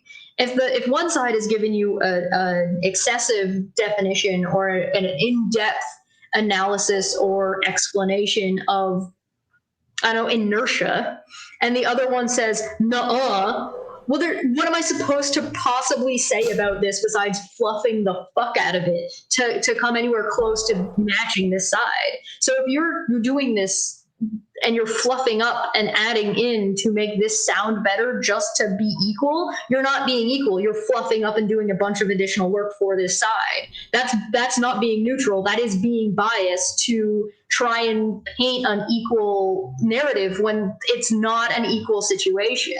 Yeah, I think that's kind of dishonest for them to do that. But again, it is dishonest. So like discrimination in a racial sense clearly is bad, but we all discriminate and in a good way. When I would hire somebody, there is a discrimination there, but it's not discrimination based upon any of the protected classes. It is who's more qualified. Right. Discrimination means to filter out based upon some kind of condition. If the condition is who's more qualified, you are discriminating, and that's perfectly fine. Right. But that's a different sense of the word, right? And we have to acknowledge. Well, there's a difference between when you discriminate somebody based on something that they can control within a specific environment versus you're discriminating somebody for something they cannot control. And the federal protected classes are like that. Right. And especially when these things have absolutely nothing to do with whatever the condition is you're trying to meet. Correct. Yeah. Smitty says, Cheshire influences me to do dirty things myself. Video, it doesn't happen. We're going to hold you to that. We need evidence for that. Smitty, feel free to send us to both. Let's see here.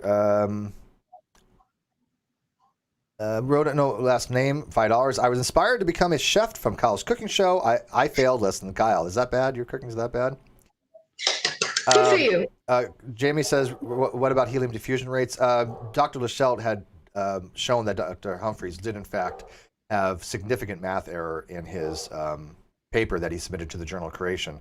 That he put my name in there as I don't know, I was a critic or something, or at least I facilitated a conversation between Humphreys and Lachelt and Dr. Hinkie. And he got Dr. Lachelt actually got his paper published in a Christian journal, but an actual Christian journal, not like the Journal of Creation, which is not a real publication in my opinion, right? That's not peer review. Peer review there is, oh yeah, the Earth is young. There you go. But he actually got his paper reviewed by actual experts. They did agree with him, obviously, and everybody that I've shown this math error to, they agree as well. Humphreys did a math error for his helium diffusion rates, which significantly skewed the results. This is why the whole helium diffusion rates for young Earth creation is bunk. It's just nonsense. Let's see what else we got here before we end this. One last question here for Hal. Let's see here. How do we know the truth about this, Cheshire? That's a easy but hard question. How do we know the truth? By analyzing the facts of the matter, by shifting through the bullshit and opinion or what whoever is saying what or trying to get across what, by utilizing the other questions, by utilizing your critical thinking skills and exercising and practicing those things, you can go to the most non-biased source, the most neutral source you possibly can, and suss through what is and is not nonsense by utilizing these other questions. That's how you do. Yeah, no, I think that's a fair answer. I don't know how else. I mean, we're not looking for a technical question of, what does it mean by truth? What is the epistemology? There is no definitive way of doing it. It kind of depends on what you're talking about. When it comes to the non sequitur showcase, I don't really think there's much more you need to watch than what has been said by who right initially. The first things that were said were everything in the Death of the Non Sequitur show that video has everything in it. It's got Kyle's behavior, it's got Steve's behavior, it's got exactly what happened, why it happened, the length of time are both like noted in that video, where you're talking about how long you've been trying to talk to Kyle about this and what had been going on. You see Kyle's like attitude and approach to whatever quote unquote issues were going on. You see the refutation of whatever his problems were, and you see him immediately going, well, no, that's not the problem. This is the problem. And then when you explain that, no, that's not the problem. This is the problem. And you can see the admission of the 50-50. You can see the discussion about that it was a partnership. Everything is there. Everything is that in that very, very initial thing. Everything that's happened afterward is, oh, so sue me, has just been, everything else after that has just been it playing itself out. You know, and it goes full circle to what I started initially, and this is probably a good time to end it, because basically when I said that critical thinking is logical reasoning, right? It's logic, and we want to know the truth values of things. And we had, said all along things that are true, propositions that are true. Kyle said things that are false. Those have been, unequivocally shown the case. These are things that are facts. There's a fact. These are literally facts and evidence that are or whatever. These are. Kyle said these words. Steve said these words. These are on video. This happened. You can see it happen. This is a fact, and you have to acknowledge that it's a fact. Yes. I had Jimmy Snow come to me when this first went down and ask me, well, I have this information. He didn't tell me what it was, of course, but he's like, well, what if I have this information that means that Steve's in the wrong the whole time? I'm like, even if he was, Kyle's still not handling this in a conducive way. So either they're both wrong or only Kyle is wrong. And guess what? That information that Jimmy said he had has never come out. Shocker, right? It doesn't exist. Real quick, Jamie, he says helium is hard to explain in the rocks. Well, it's a difficult subject, but it has been explained. Again, these are complicated. If you look at the diffusion models, there's a high domain and low domain that require a very specific formula that uses logarithmic functions, natural logarithms, and complicated mathematics. Well, not that complicated, but again, you have to understand the complex. Yeah, and Dr. Lichel makes his paper is difficult. Don't get me wrong, where he explains it, but he does talk about, he compares it to a high traffic flow to a low traffic flow, and you have to model high traffic with low traffic to get an actual model of distribution of across the domain. And so, to somebody who's an expert like Lichel, it makes sense to him, right? He explains it very fine.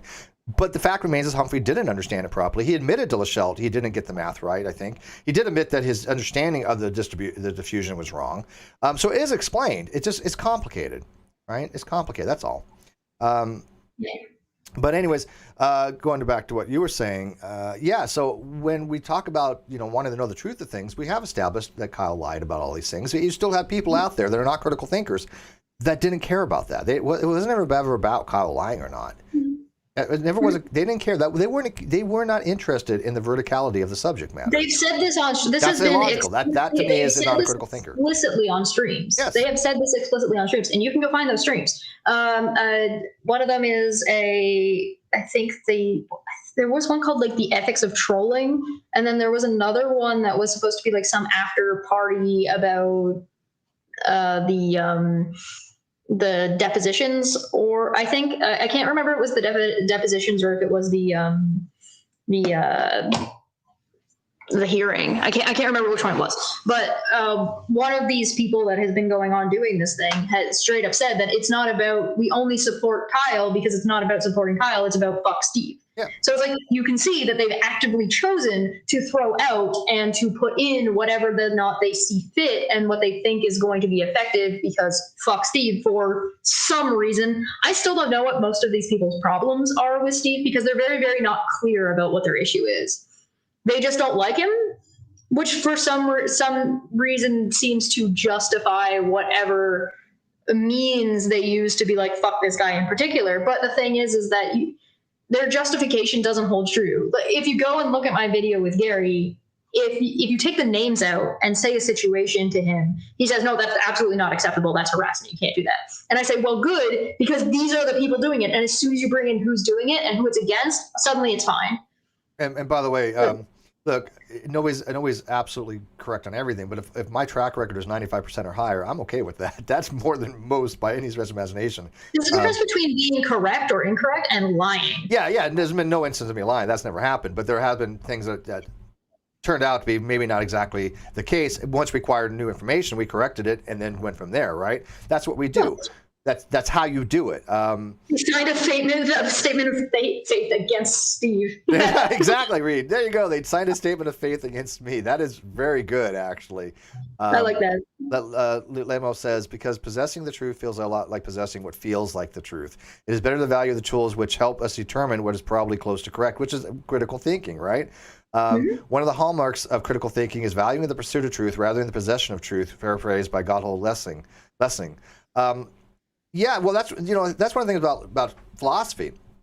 It is the pursuit of truth, right? Things we know things are true all the time, right? I mean, that's a dime a dozen. We know a lot of truths, but I think the value is the pursuit of the truth. We're using the thing is like these questions and this line of questioning when it comes to your critical thinking. We're using non sequitur show as an example, but you can use this when it comes to finding out if your child is lying to you about something. And because these questions are so non-accusatory, these kinds of things can help you establish and have a better and more functional relationship with somebody that you might have a hard time communicating with otherwise. Because sometimes kids are going to lie. And sometimes they have good reasons for doing so. At least they think they're good reasons. And if you can suss that out and actually have that conversation about why they're lying rather than what they're actually lying about, especially if you can catch it early on before it's like this lie has become incredibly problematic, then you're going to be able to help your kid more than you would be otherwise. By the way, this 2 hours went by faster than like I've ever seen. I think this is the fastest it's ever been, to be honest with you. We had a lot of chat interaction. So yeah, well, that's why I wanted viewers' choice Q&A. I mean, I wanted to apply these different things in an applied sense because I think that's important that people see the application. And one of the ways to do that is have these shit people come around. And thank you for that shit people. You notice how like I answered as honestly as I possibly could about what they were asking, but they were not honest in return. So like that good faith is just not existent. I bet my honest is pretty happy though they chose the right side. And it shows that they've practiced these things and they do implement them. Hopefully things will come more to a resolution. It's a matter of waiting. We don't know when. In North Carolina, unfortunately, there's no time limit for a judge to get to a motion. Usually it's up to 90 days. Most cases are 30 days, and even then, sometimes it's a couple weeks. So every time we file something, it's usually within 30 to 90 days. But who the hell knows what's going on? We expect things to be moving along, though. This judge does want resolution to this, so it could be any time. But it'll happen. And just what can you do until then, right? I'm not going to stress out over it. I'm certainly not going to let people stress me out. Things have been going wonderfully lately. I've been enjoying, as you guys know, I went on a little mini vacation, hanging out with Heather and her husband, and it was great. Great people. I mean, some of the nicest people I've ever met in my life. I mean, that means a lot to me. That they were so welcoming and so generous, and we had so much fun. And that was great. Yeah, I recommend that if you're going to engage with people, that it's beneficial to actually don't try to pigeonhole people into a position that you want them to take because you think it makes them look bad. If somebody is a bad person, they won't need your help to make them look bad. You can essentially just ask them clarifying questions earnestly, and the answers to those clarifying questions will do the damage on its own if they're a shitty person. You don't need to try and lie and mischaracterize somebody who's a bad person if they are, in fact, a bad person. It'll come out. It always does. And some people make it very obvious. I mean, it's just their nature. Or what are you going to do? Well, yeah, some people are better at hiding it than others, but that's why if you question honestly, and you can tell by the way either they react and you do have to give a little bit of charity for somebody having like a shitty day. But if this is like a consistent thing with them, if this is like they get angry if you ask a question in return, or if they're non-accepting of whatever is being told to them, provided they don't have like direct evidence that no, that's not what you said at all. Here's like the direct quote. It's you can navigate it, but if somebody is that bad, you don't need to do what the people who came in here did to show that. Jamie says, I appreciate you too. Good show. Thanks, Stephen Chess. You're welcome. Smitty is getting off on your shoulder. Not judging. Consent. Smitty has consent. Whatever. I don't judge. Let's see here. All right, you want to wrap it up? You got anything going on? Yeah, let's get it. Tomorrow I'll have something going on. I'm not sure what I'm talking about yet. It'll be either be non sequitur stuff or it'll be some other thing that I have set up. But I'll have some other things this week. What's that? Oh no, that's my mom. Oh. Hi, Mom. Hi, how are you? We love you. Mom and Dad. Your mom need to hang out one of these and talk about you and get to learn all the dirty secrets and your history and stuff like that. Go for it.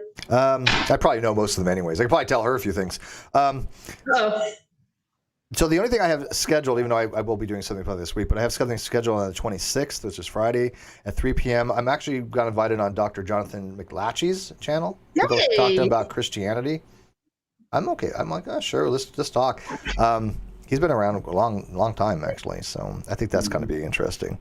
But I don't know his channel. I'll have to find it. But other than that, guys, thanks for watching. As always, I hope you guys utilize these things. And probably a lot of this is, rehash, and I understand that. But I like this particular episode because in real time, we were able to take the things that we've talked about, take the things that we go learn about, and in real time apply them to people that come to the chat and show how critical thinking is opposed to non-critical and thinking. Hopefully that'll help sort of lead by example things so you guys can kind of see how to navigate these sort of situations in the future for yourselves if you ever find yourself in that kind of position, or if you are at the bar and need to get somebody to fuck off.